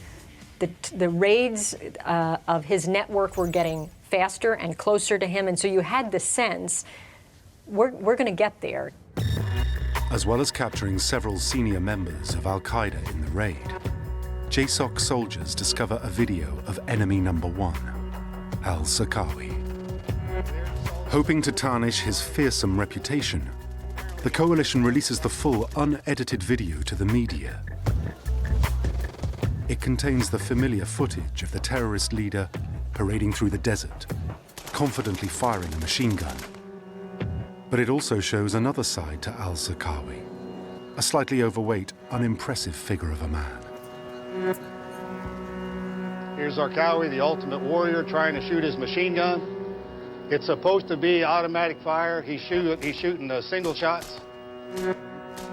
No sooner does he figure out how to switch his weapon to fully automatic when it jams, and the self-styled holy warrior can't get it going again. He looks down, can't figure it out, calls his friend to unblock the stoppage and get the weapon firing again. He also appears to be going into battle wearing a nice pair of white trainers, hardly the image of a man threatening the might of America. It makes you wonder.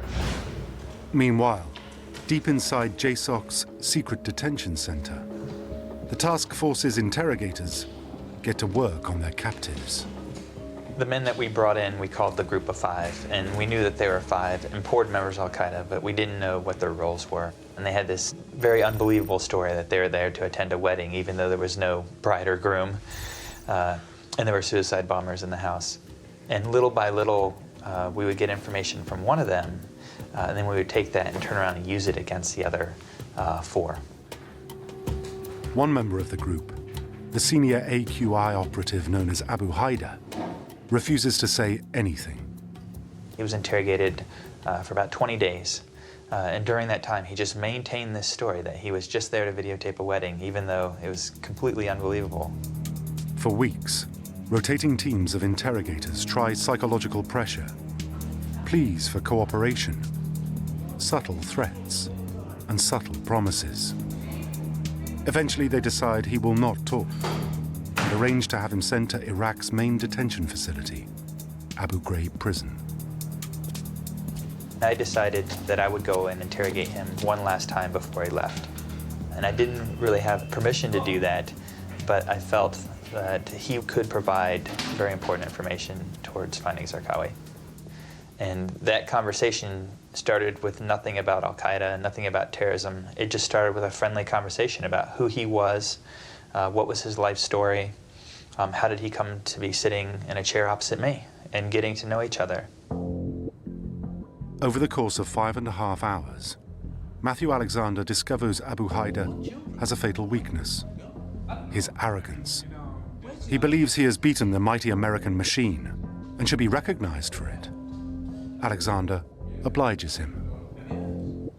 I would constantly stroke his ego, constantly make him believe in this fallacy that in his head, that he was a very important man, that he could affect the future of Iraq. And then in the last 15 minutes, what I did was essentially offer him a deal. I offered him the chance to work with us instead of Al-Qaeda in a secret program that didn't exist, in which he could be a person who could influence the future of Iraq. And he decided to work with me. Over the next few weeks, Alexander visits Abu Haida in his cell at night and coaxes more and more information out of him about Al-Zarqawi's whereabouts, all on the pretext of proving his worth for the non-existent secret program. I said, you're so close to getting this program. All we need is that one last piece of information that'll convince my bosses. And he said every month Zarqawi would meet with his spiritual advisor, who was our detainee's best friend. It's the piece of intelligence that everyone has been waiting for. For years, Al-Zarqawi has been a ghost, striking with impunity. Now, at last, JSOC has what it needs to find him and take him out. The intelligence and military effort that had been put together was beginning to close the noose around his neck. We knew that Zarqawi had a spiritual advisor. We knew that he was going to visit him. It was just a matter of being patient. Using this information, JSOC quickly traces the spiritual advisor and begins following him day and night. Using high-tech systems like Predator drones, as well as old-fashioned undercover operatives, they create what McChrystal calls the unblinking eye. Their target is never out of sight. Abu Haider tells Alexander that if they want to find Al-Zarqawi, they need to look for one particular sign. We would know when he was going to meet with Zarqawi because he would change cars from a white car to a blue car. And whenever he got in this blue car, that meant he was going to meet Zarqawi. Once again, it was a joint US-UK surveillance on a building in Baghdad. And lo and behold, they realized by following his movements that every few days this man got into his car. They used Predator and other methods to follow his car as it went up the road to this place in the palm groves near Tikrit, where indeed Abu Musab al-Zarqawi himself was hiding. By now, pictures from the drone are being fed live to JSOC's command center. Everyone, including General McChrystal himself, is watching in silence as Al-Zarqawi's spiritual advisor gets out of the car. Then, Abu Musab al-Zarqawi himself appears. Once the blue car arrived at the house, helicopters took off immediately to go to that house and capture Zarqawi. And it was about 20 minutes away.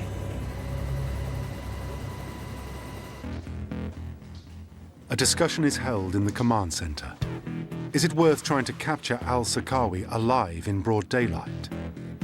Is it better to wait until nightfall and take him when he's asleep? If they strike now, they risk a heavy firefight and numerous casualties. Worse, Al-Zarqawi is a master of the last-minute escape. If they wait, he could easily slip through the net again. This could be their one and only chance to finish the job.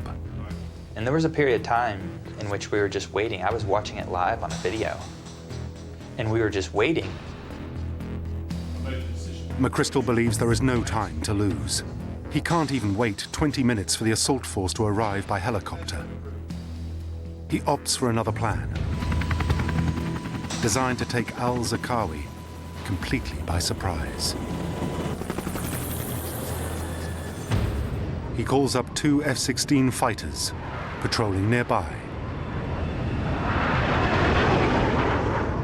We were expecting to watch the helicopters land in the raid, which we typically would watch. And instead, after about maybe a 5-minute wait,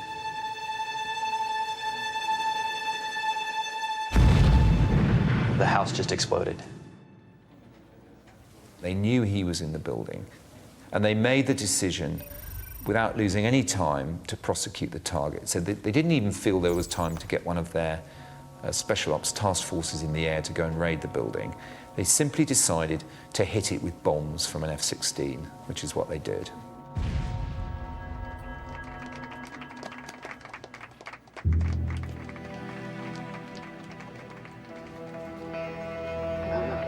Just minutes after the bombing, special forces arrive at the house. Incredibly, they find Al-Zarqawi still alive in the wreckage. A soldier grabbed him, and then Zarqawi died. And it was sort of a sweet justice, if you will, that Zarqawi's last image was a U.S. soldier grabbing him. The day following the raid, the U.S. announces to the world that they have their man at last. Good morning. Now Zarqawi has met his end. And this violent man will never murder again. Pictures are released of his dead body as grim confirmation. Zarqawi could be responsible for upwards of almost 100,000 deaths by starting the civil war in Iraq. And so I don't think the world's going to miss him. It's a devastating blow to Al-Qaeda in Iraq. The man who was thought to be invincible is dead.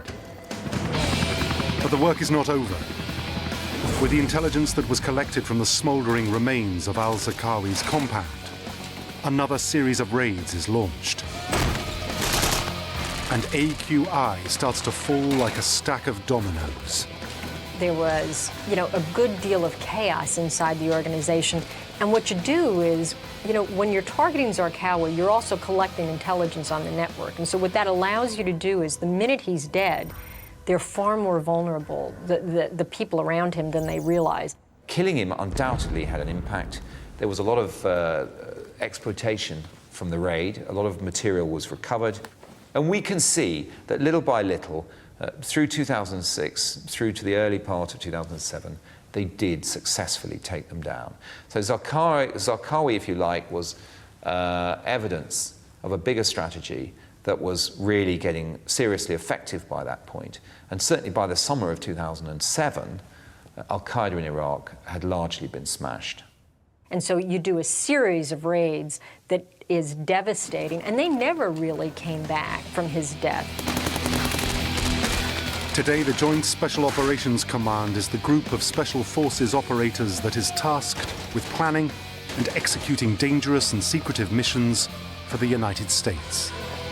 The black ops it conducts have continued to strike at the heart of Al-Qaeda and other terror groups around the world. In 2011, it was JSOC that planned and executed the mission to take down the world's most wanted man, Osama Bin Laden. You have to win. And at the end of the day, when the heat is on, you're going to do whatever it takes to win. 40 heavily armed Islamist terrorists seize a theater and over 800 innocent civilians. Demands are made. Hostages are lined up for execution. The clock starts ticking. It was an absolute nightmare situation from the point of view of the security forces. Only the elite special ops force Spetsnaz Group Alpha has a chance to defeat them. It's a race against time as deadlines approach. You've got to have people willing to go there. That's the difference between a soldier and a specialist. There's no obvious way of preventing the murder of hundreds. Only one very long shot. A secret Russian technology that's never been tried before stands a chance of saving them. Now on Black Ops, we go behind the scenes on one of the most unbelievably risky hostage rescues in modern times. It's not a movie, it's not a reality show. It's reality, and reality is very unpredictable.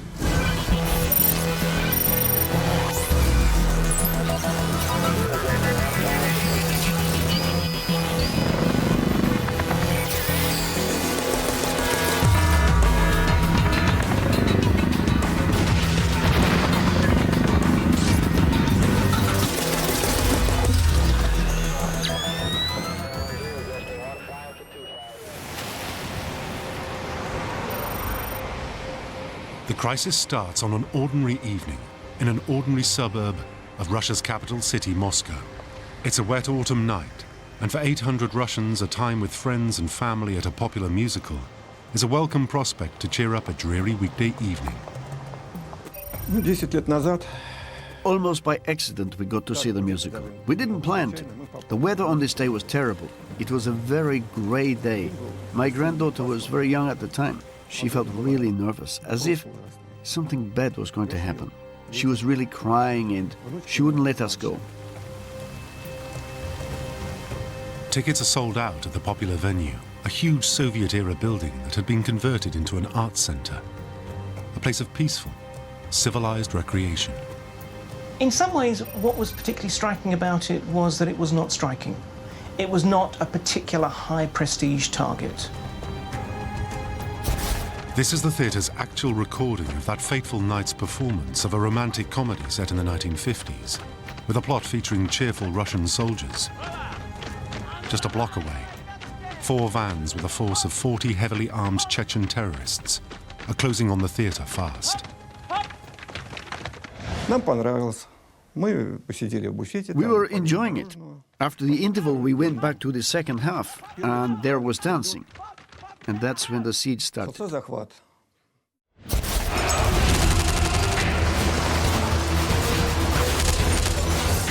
Now the extremists burst into the theatre, rake the foyer with gunfire, and spread through the building fast. They're suicide bombers, who for years have been at war with Russia. Islamist jihadis from a breakaway republic who'll stop at nothing to get their way. Now they've brought their campaign of terror into the midst of Russia's civilians. The theatre's recording reveals the moments the terrorists take over the building as they seal it off from the outside world.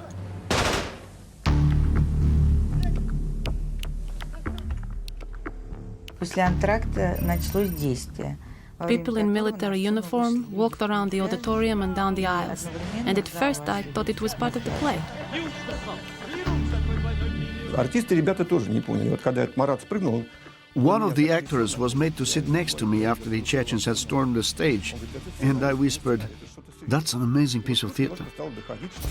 Slowly the audience realizes that the game has changed.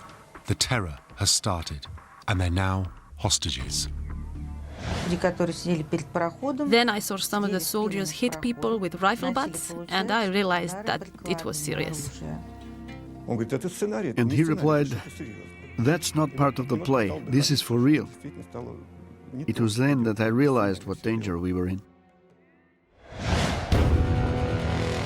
Now the terrorists are in control, and the siege has begun. The theatre couldn't be better designed as a place to hold hostages. The auditorium is a perfect prison, with few exits that are easy to guard.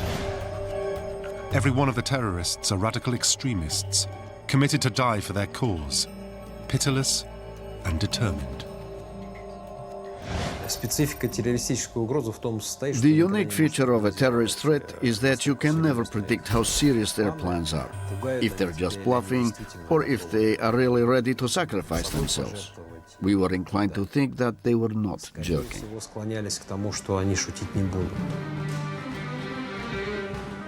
With alarm bells ringing in every security department in Moscow, the worst possible scenario is now a reality. It was an absolute nightmare situation from the point of view of the security forces. It really is the last thing they wanted. They knew from past experience that the Chechen terrorists would be, if necessary, willing to blow themselves up. Amongst the terrorists, there would be people who had had experience fighting during the guerrilla war, and therefore, they knew how to use their weapons. They were unlikely to listen to humanitarian appeals. It looks like a no-win situation for Russia's authorities. Their only hope? Spetsnaz Group Alpha, an anti-terror unit the envy of the world. Soldiers built to take on terrorists, hardened by years of confronting Chechen attackers. But even for them, a mass suicide bomb attack and 850 hostages is an almost impossible challenge. Within minutes, the elite of Russia's anti-terror strategists are scrambled. It's clear that conventional tactics won't work. Their solution? A secret gas technology unknown outside Russia. But there's a problem. It's completely untried. If it succeeds, it'll beat the terrorists. If it fails, the consequences are unthinkable. Orders from the Kremlin summon every fighting man in the city, and Moscow's barracks are emptied as hundreds descend on the theatre.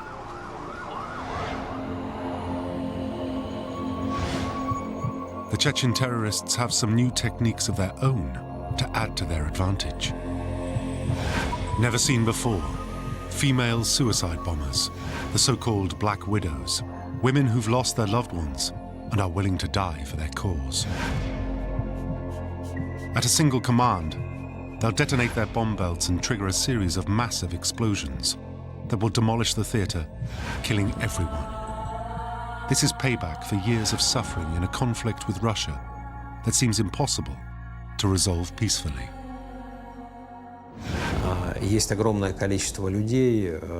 A lot of people passionately hate the Russian government and project their hate on all Russians. When your family's been destroyed, you would never go for peace talks, at least until you get some revenge. The government spawned a huge number of sworn enemies, And the Black Widows, who appeared on the TV for the first time, were a variation of such sworn enemies. И стали те самые черные вдовы. The Chechens make sure the Black Widows are constantly on display. They appeared in absolutely all footage, in journalistic as well as that made by terrorists themselves. All of them were dressed in black and were wearing suicide bombers' belts. Their main task was to show that they were ready for everything.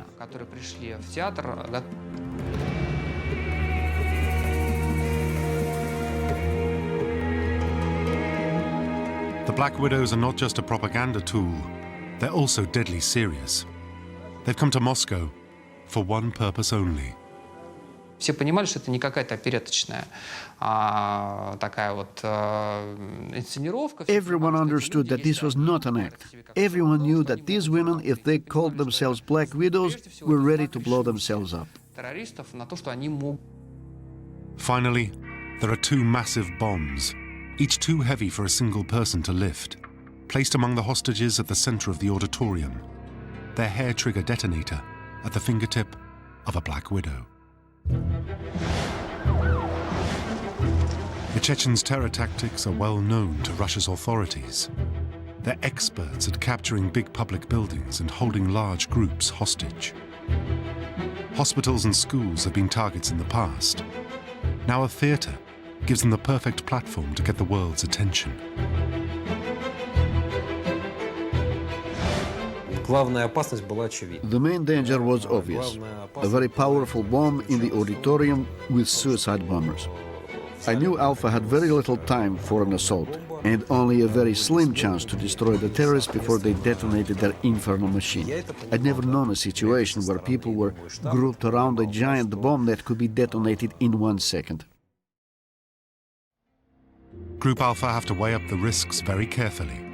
Their expertise is all about speed in an assault situation. For years, their adversaries, the Chechens, have had to devise a solution to the Spetsnaz' incredible discipline and aggression. Now they think they've cracked it and have Alpha in the ultimate stranglehold. It's not as easy as kicking in the door and shooting someone between the eyes.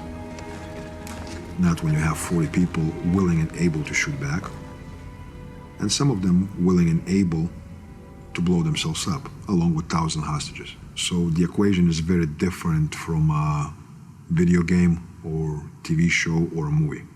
The cost is very different, the consequences, the possibilities are very different. And any hope of a peaceful resolution is very small. The Chechens can only be pacified by the impossible, the withdrawal of Russian troops from their homeland. The terrorist agenda was straightforward, if ridiculously unrealistic. They wanted, basically, the Russians to pull out of Chechnya. They wanted an end to the war, and they wanted victory. They were not necessarily stupid. They had, I think, no real expectation that this was going to happen. This was, frankly, a terror raid rather than a carefully planned political act. Only one group has a chance of taking them out without setting off the bombs: the elite Spetsnaz Group Alpha. Among the most experienced and successful anti-terrorist special forces in the world, Group Alpha are Russia's Navy SEALs. Their headquarters, Moscow. The Chechens have brought their war to the home city of Russia's hardest men. A massive group of people take over in the heart of Moscow, in the heart of Russia. I couldn't believe it, how 30 people got in and managed to take so many people hostage. When I got the call, it was very brief. It's an emergency. Alpha was formed in the 1970s and has evolved constantly since. During the Cold War, the Soviet Union needed ruthless killers more than battlefield heroes, people who could start revolutions and kill heads of state without anyone knowing who was behind it. That meant lightning speed, total stealth, and clinical precision. These are not negotiators. These are not people who are there to rescue hostages, first and foremost. These are people who go in because they have people to kill.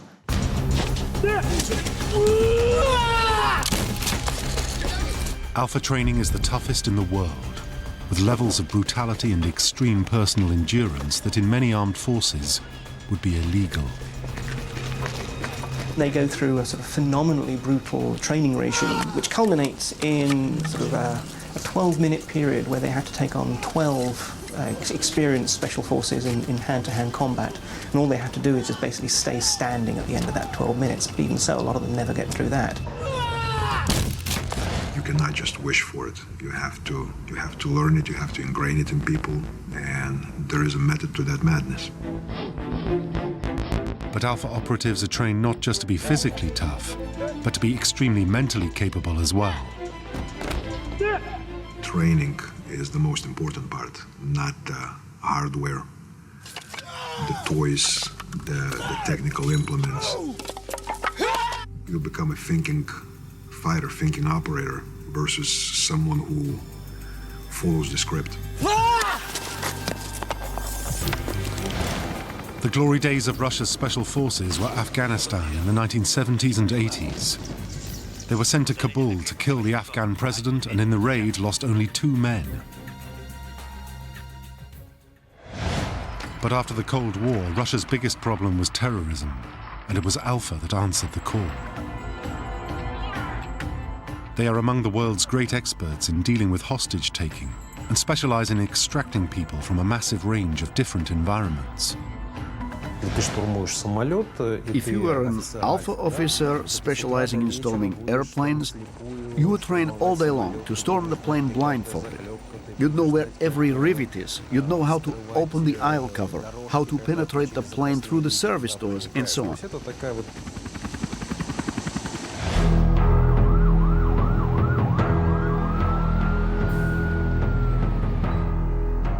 But there's another reason why the Moscow theater siege mission is special. Alpha's reputation has been tarnished after being drawn into Russia's unstable internal politics.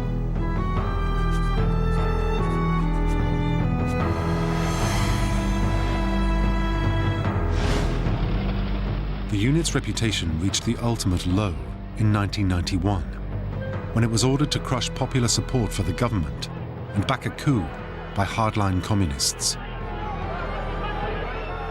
There have always been hard times, especially in those moments when we realized that our division was being misused. Our primary objective is fighting terrorists, the homeland enemies, and we have always perceived and still perceive internal conflicts with suspicion. The attempted coup turned Alpha from the heroes of Afghanistan into the attack dogs of Russia's secret police.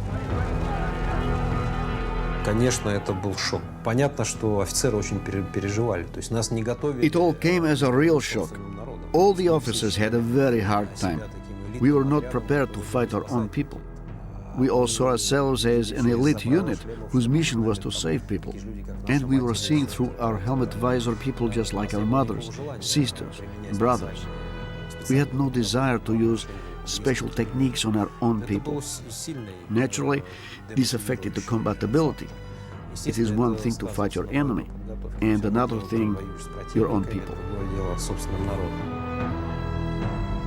Now, 11 years later, Spetsnaz Group Alpha have their chance to assert their integrity as defenders of their nation by taking on its most deadly enemy in the heart of the country.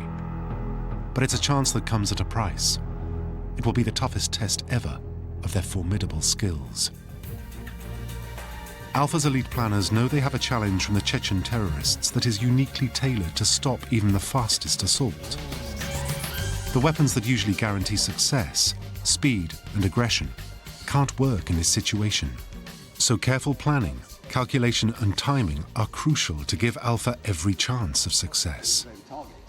They had to act fast, but on the other hand, they had to prepare as much as possible. They had to try and scope out the area. They had everything from listening devices to using fiber optic vision devices to try and see what was going on. They had to run a few mock-up operations just so that their special forces had a sense of where they were going and where the targets were. So it's this balance. On the one hand, you don't want to leave it too long so that something bad happens, but on the other hand, you don't want to rush it. But even with the best planning and timing, Alpha is outmaneuvered by the simple fact that suicide bombers only need to press a trigger to inflict mass casualties.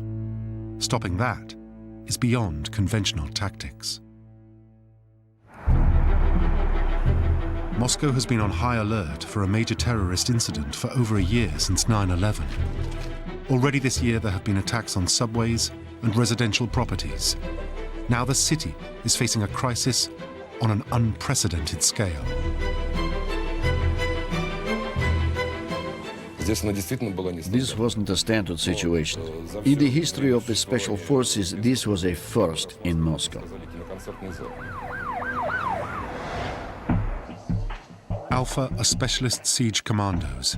This is what they train for night and day. The challenge of the suicide bombers' belts is big enough. Each might kill 30 or 40 people. But the giant bombs are powerful enough to kill everyone in the auditorium, all 850. It's clear that Alpha's planners have to come up with a radically new solution that will give their men the edge. For the hostages surrounded by suicide bombers vowing to die, an assault by special forces is a terrifying thought. Calling their families and the media, they do everything they can to stop Alpha from attacking.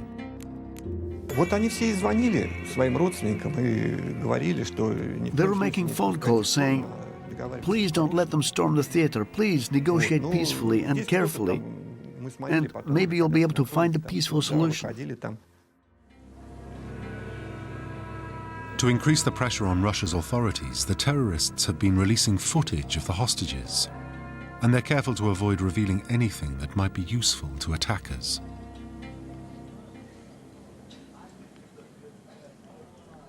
Then they make their first mistake. As an act of mercy, they release some vulnerable hostages, children and sick people. With careful questioning, Alpha's intelligence officers are able to get the first bits of information about the situation inside the theater that the Chechens don't want known. The total numbers of terrorists, the positions of snipers and ammunition stores.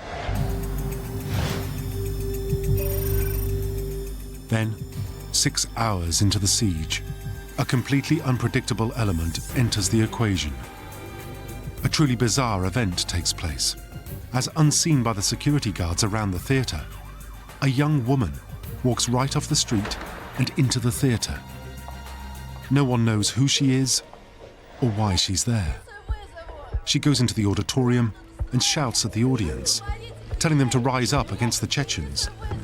And then she starts at the gunman. She passed through the aisle screaming, "What have you done? You should release all the people." She was saying, "I'm going to call the police." Maybe she was drunk. The Chechen said she was a KGB agent pretending to be a drunk woman. The Chechens show just what they do with anyone who won't take them seriously.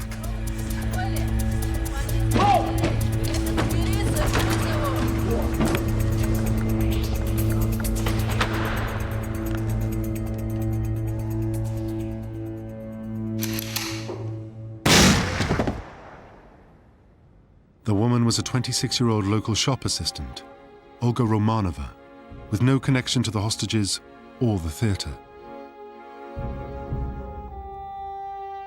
Что-то изменилось. После того, как они начали стрелять, конечно, изменилось.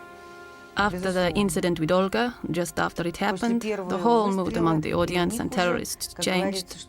From then on, there was a different atmosphere. Everyone understood that this was something that might happen again. It was much more serious. Они тоже.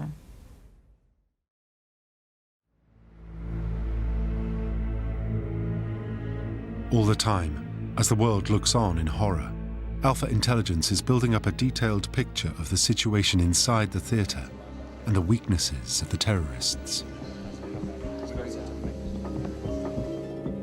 Mobile phone conversations between the hostages and their families now reveal a much more serious situation. The terrorists have not only wired the auditorium to kill all the hostages, but wired the whole building and packed it with bombs. Были силовики, которые были убеждены. The security people were 100% convinced the bombs were real and would be detonated. This put the special forces in a position where they knew they would almost certainly be killed along with 90% of the hostages. So they were looking for whatever advantage they could get. That meant they were ruling out nothing. And I mean absolutely nothing. 48 hours into the siege, and the terrorists decide to turn up the heat. The Chechen commander, Movsa Barayev, announces he's going to start executions at midnight. One killing every hour until his demands are met. The victims are selected by Barayev himself.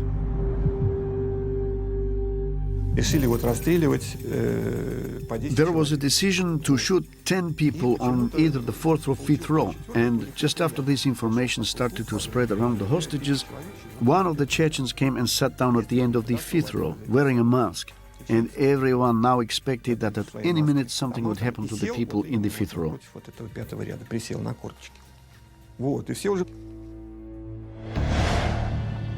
Now the Russian authorities face a dilemma.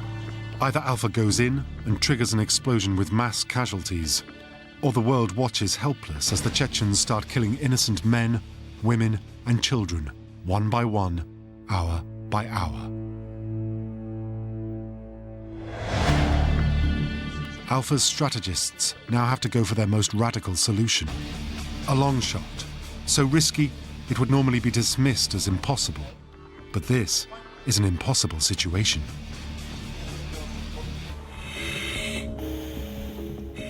For years, Russian military scientists have been working on a secret formula for a knockout gas that will stop any aggressor in his tracks.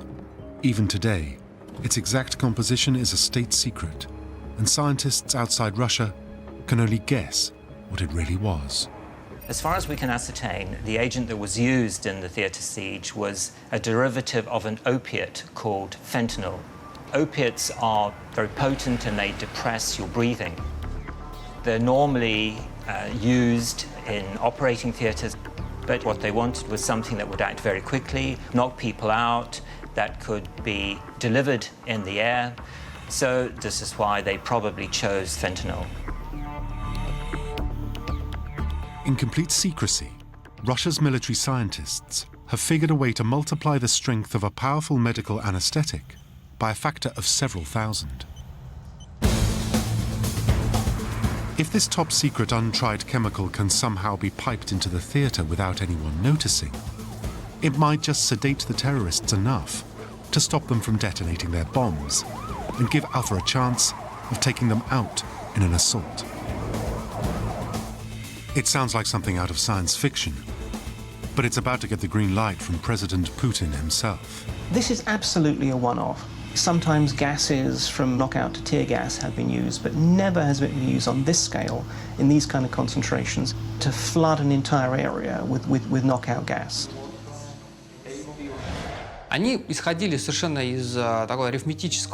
Their logic was that if 90% of the hostages would die anyway, and if this gas could help save at least a few, then it should be applied.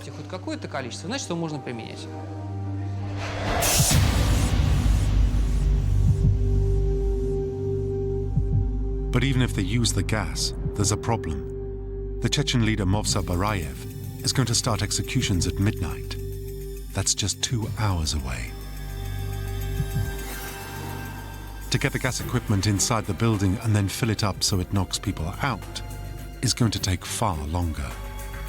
Even with the secret weapon, it looks like there's no way of stopping the executions of innocent civilians.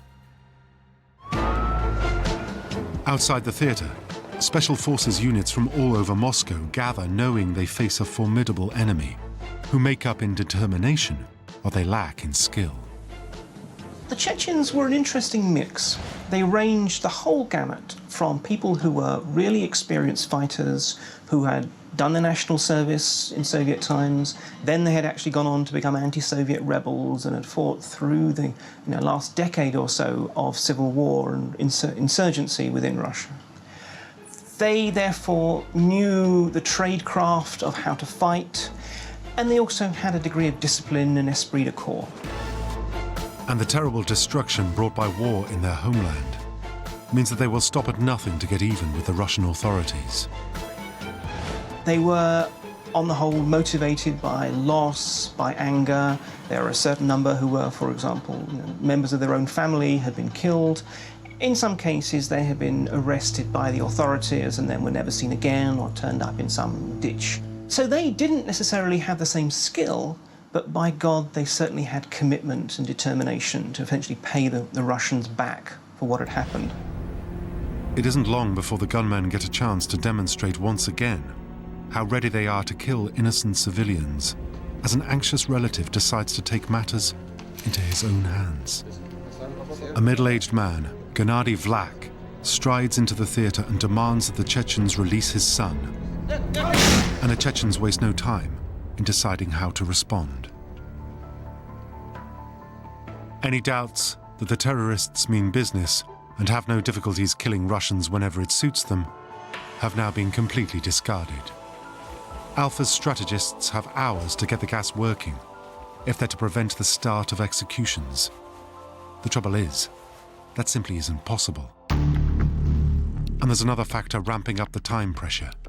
Days without sleep and massive stress means both hostages and captors are getting jumpy. The sense is that just one individual can do something silly, or else just bad luck. For example, let's say some of the hostages try to take matters into their own hands and it could lead to a massive explosion. The most important thing they're all afraid of was the psychological fatigue of the terrorists. So everyone was aware that there was a time limit. Alpha badly need two things: more time and anything that will calm the situation down. Then an hour before the deadline, the unexpected once again changes the game. Movsar Barayev, the Chechen leader, gets a phone call from Moscow's special envoy to Chechnya, General Viktor Kazantsev. He offers to fly to Moscow and negotiate face-to-face with the terrorists, with the full authority of the president, Vladimir Putin, behind him. There's one condition: no executions. The Chechens buy it. И вот прибежал Бараев, довольный, все, говорит, нормально, они, значит... Barayev came in looking happy, saying tomorrow Kazantsev is flying back to Moscow. And at that point, the mood lifted. The Black Widows came across as much more upbeat and started telling us, you see, our Barayev gets things done better than your Putin. For the Chechens, this seems a major strategic breakthrough, and they're overjoyed.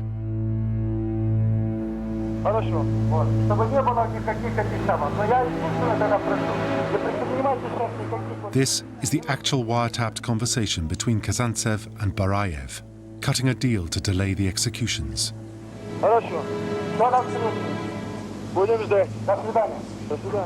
The terrorists' plan seems to be working. Until now, they've been ignored, outlaws from a forgotten conflict. Now, the president's man is coming to plead with them in the heart of the Russian capital. It was undoubtedly a delaying tactic. One thing that the authorities knew is that they needed time. They needed time to dig out the blueprints of the theatre and train their operations forces to make an assault. They needed time to decide just quite what they were going to do. Meanwhile, Alpha uses the precious time bought by the negotiators to maximum effect. Through the night, deep beneath the theatre, working in total silence and with utmost care, engineers secure canisters of the knockout gas in strategic parts of the theatre's air conditioning. The time for it to be released has arrived. Gradually, it starts to filter into the auditorium to do its work.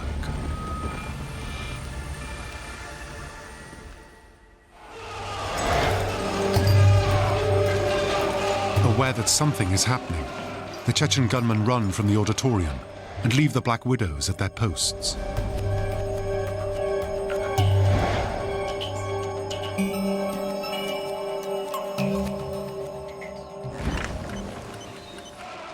But rather than set off the bombs, the gunmen seem to want to prolong the siege and run to the defense of the building, determined to take on their old adversaries, the Spetsnaz, in combat.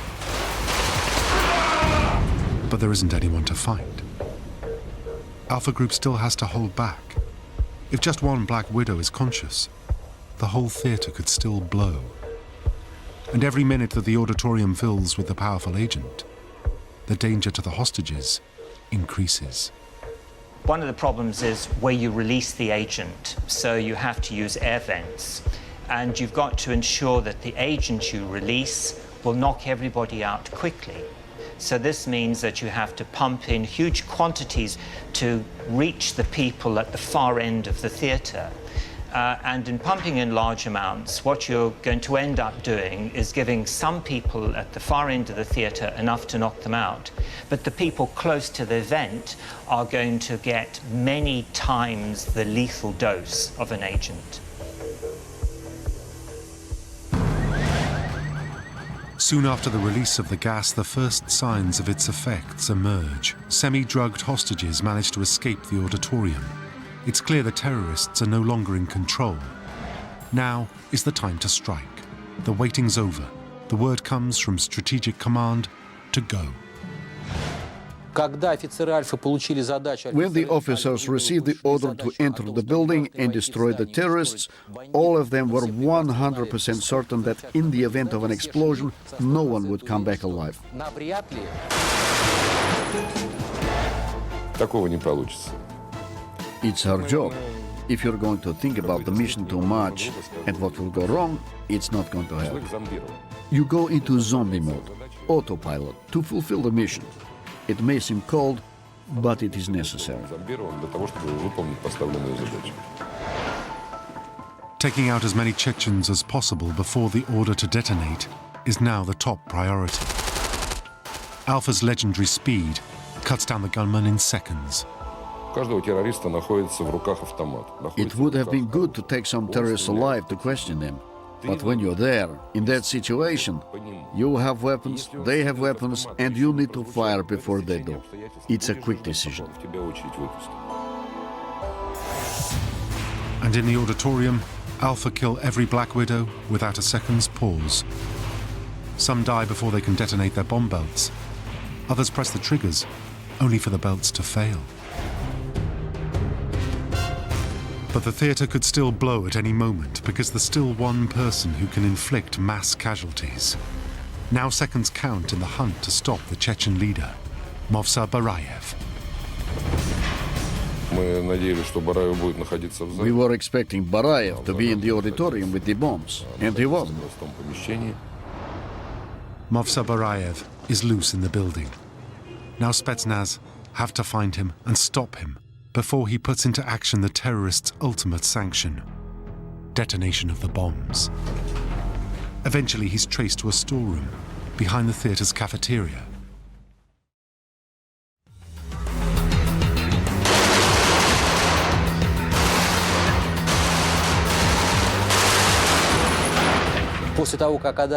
Once the officers of Alpha came in, after just a minute and a half, all the terrorists were shot down, and none of them managed to trigger a single bomb. The whole operation was not more than 10 minutes in duration. The shooting itself can be counted in just a few minutes. Alpha's lightning speed prevents the explosions and stops the crisis in its tracks. It is without doubt one of the most successful Alpha operations ever undertaken. Not a single operative or hostage is harmed, and all the enemy are taken out. I remember that I thought, thank God the bombs did not go off. I can imagine if the bombs had exploded, no one would have survived.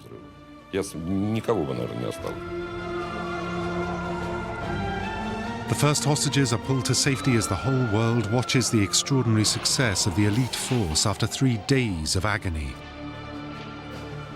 It looks like Alpha's reputation has risen from the ashes. But any hope that the mission's over is quickly dashed. For even from beyond the grave, the Chechens have another surprise for the Russians they hate so much. Intelligence reports suggest that there are hidden bombs around the theatre on timers that are impossible to find and defuse in time. If this intelligence is true, the theatre could still blow at any moment. They have to get the hostages out fast.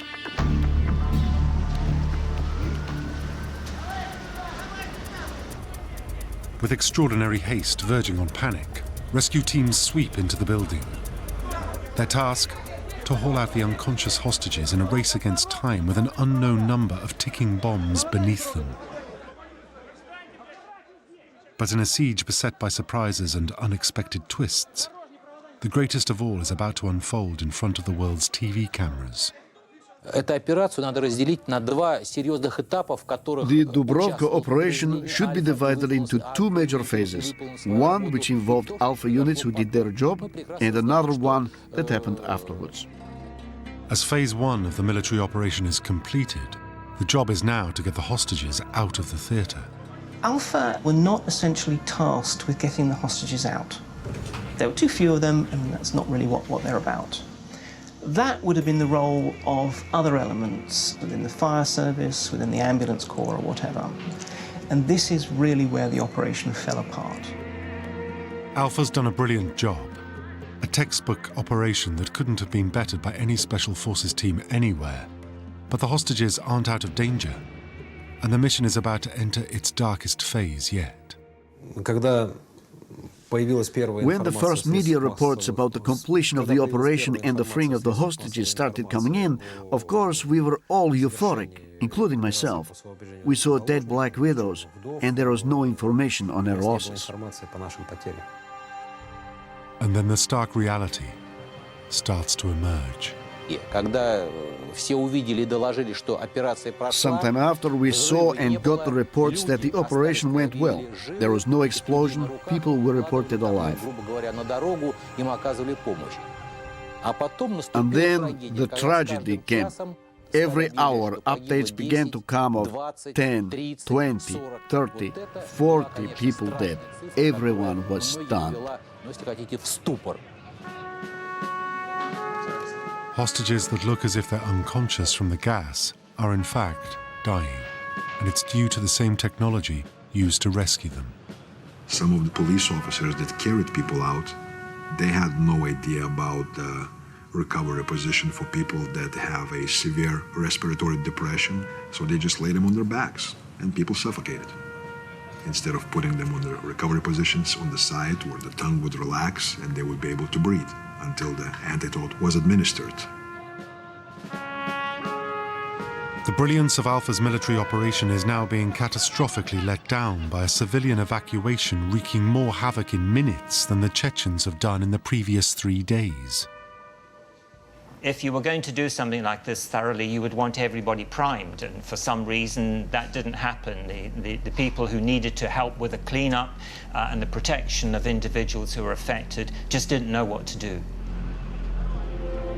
Without realizing the terrible damage they're doing, paramedics and police are carrying out drugged hostages with their heads at dangerous angles, lying unconscious faces exposed upwards to the elements. Completely helpless, hostages are suffocating, choking on their own vomit or gagging to death on their tongues. It was quite clear that the way people were brought out and just dumped when they came out of the theatre, that no thought had been given to the fact that people's breathing might have been compromised. So there was very little coordination.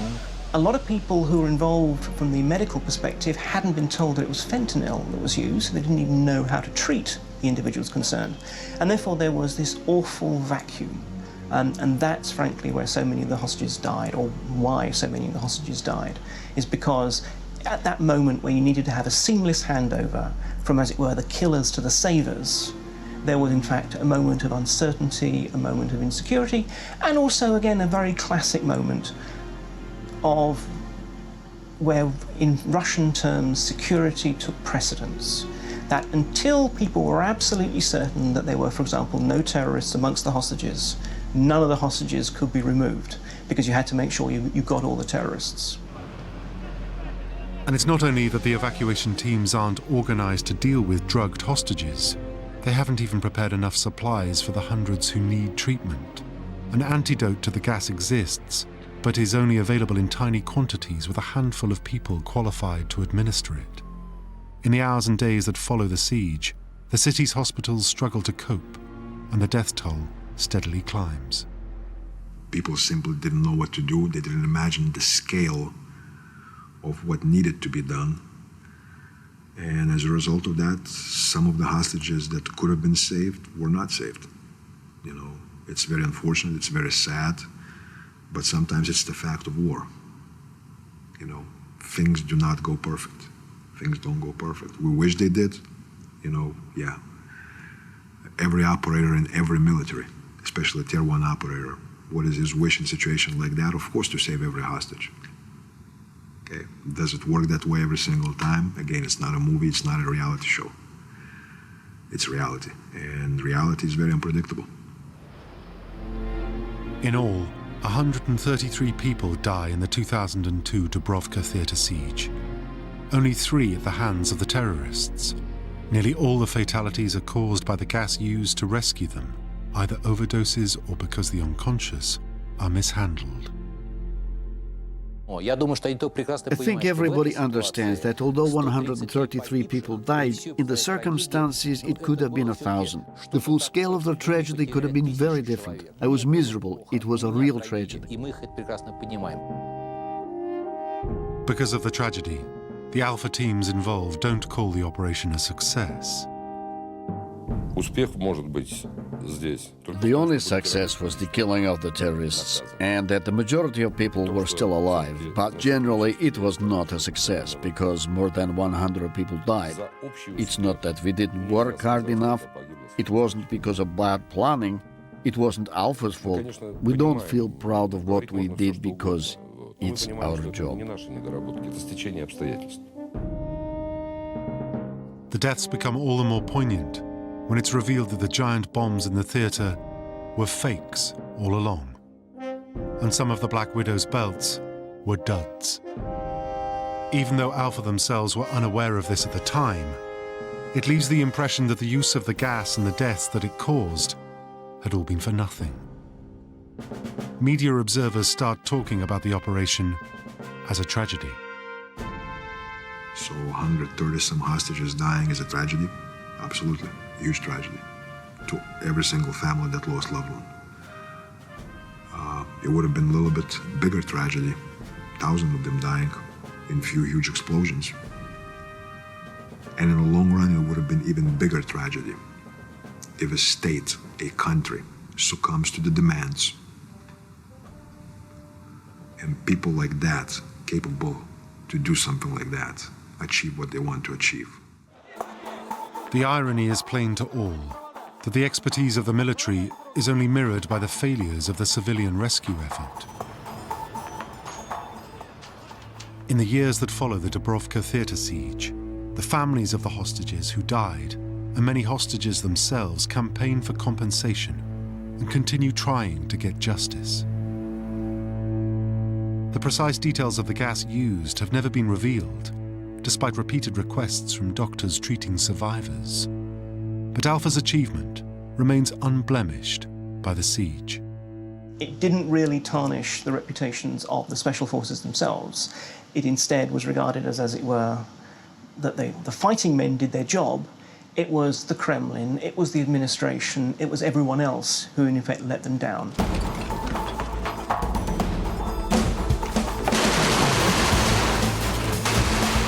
Today, in the eyes of most Russians, Spetsnaz Group Alpha are the heroes of the Dubrovka theatre siege. For the kind of liberal anti-government protesters who are marching in the streets of Moscow, it shows how the Kremlin is brutal, heavy-handed, doesn't mind letting people die as long as it kills its enemies. To be honest, though, for the majority of Russians, actually what Dubrovka says is that Russia is still strong and determined, and if you mess with Russia, then you can expect a devastating response. The extraordinary achievement of Spetsnaz Group Alpha at Dubrovka stands unchallenged as one of the most daring and technically brilliant operations ever undertaken to break a siege in counter-terrorism. Among the world's special forces, Spetsnaz Group Alpha enjoy an outstanding reputation. Both the Soviet legacy and Russia's unique approach to counter-terrorism have created a specialist force unlike any other, an asset appreciated both domestically and internationally. Alpha remains today the preeminent Russian Special Forces unit, beyond any shadow of a doubt. They really are pretty much at the absolute top tier of the sort of the world special forces rankings, particularly when it comes to individual personal combat skills.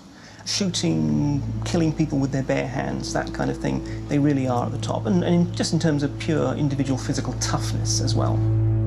Alpha's fight to assert its integrity after years of political interference has triumphed.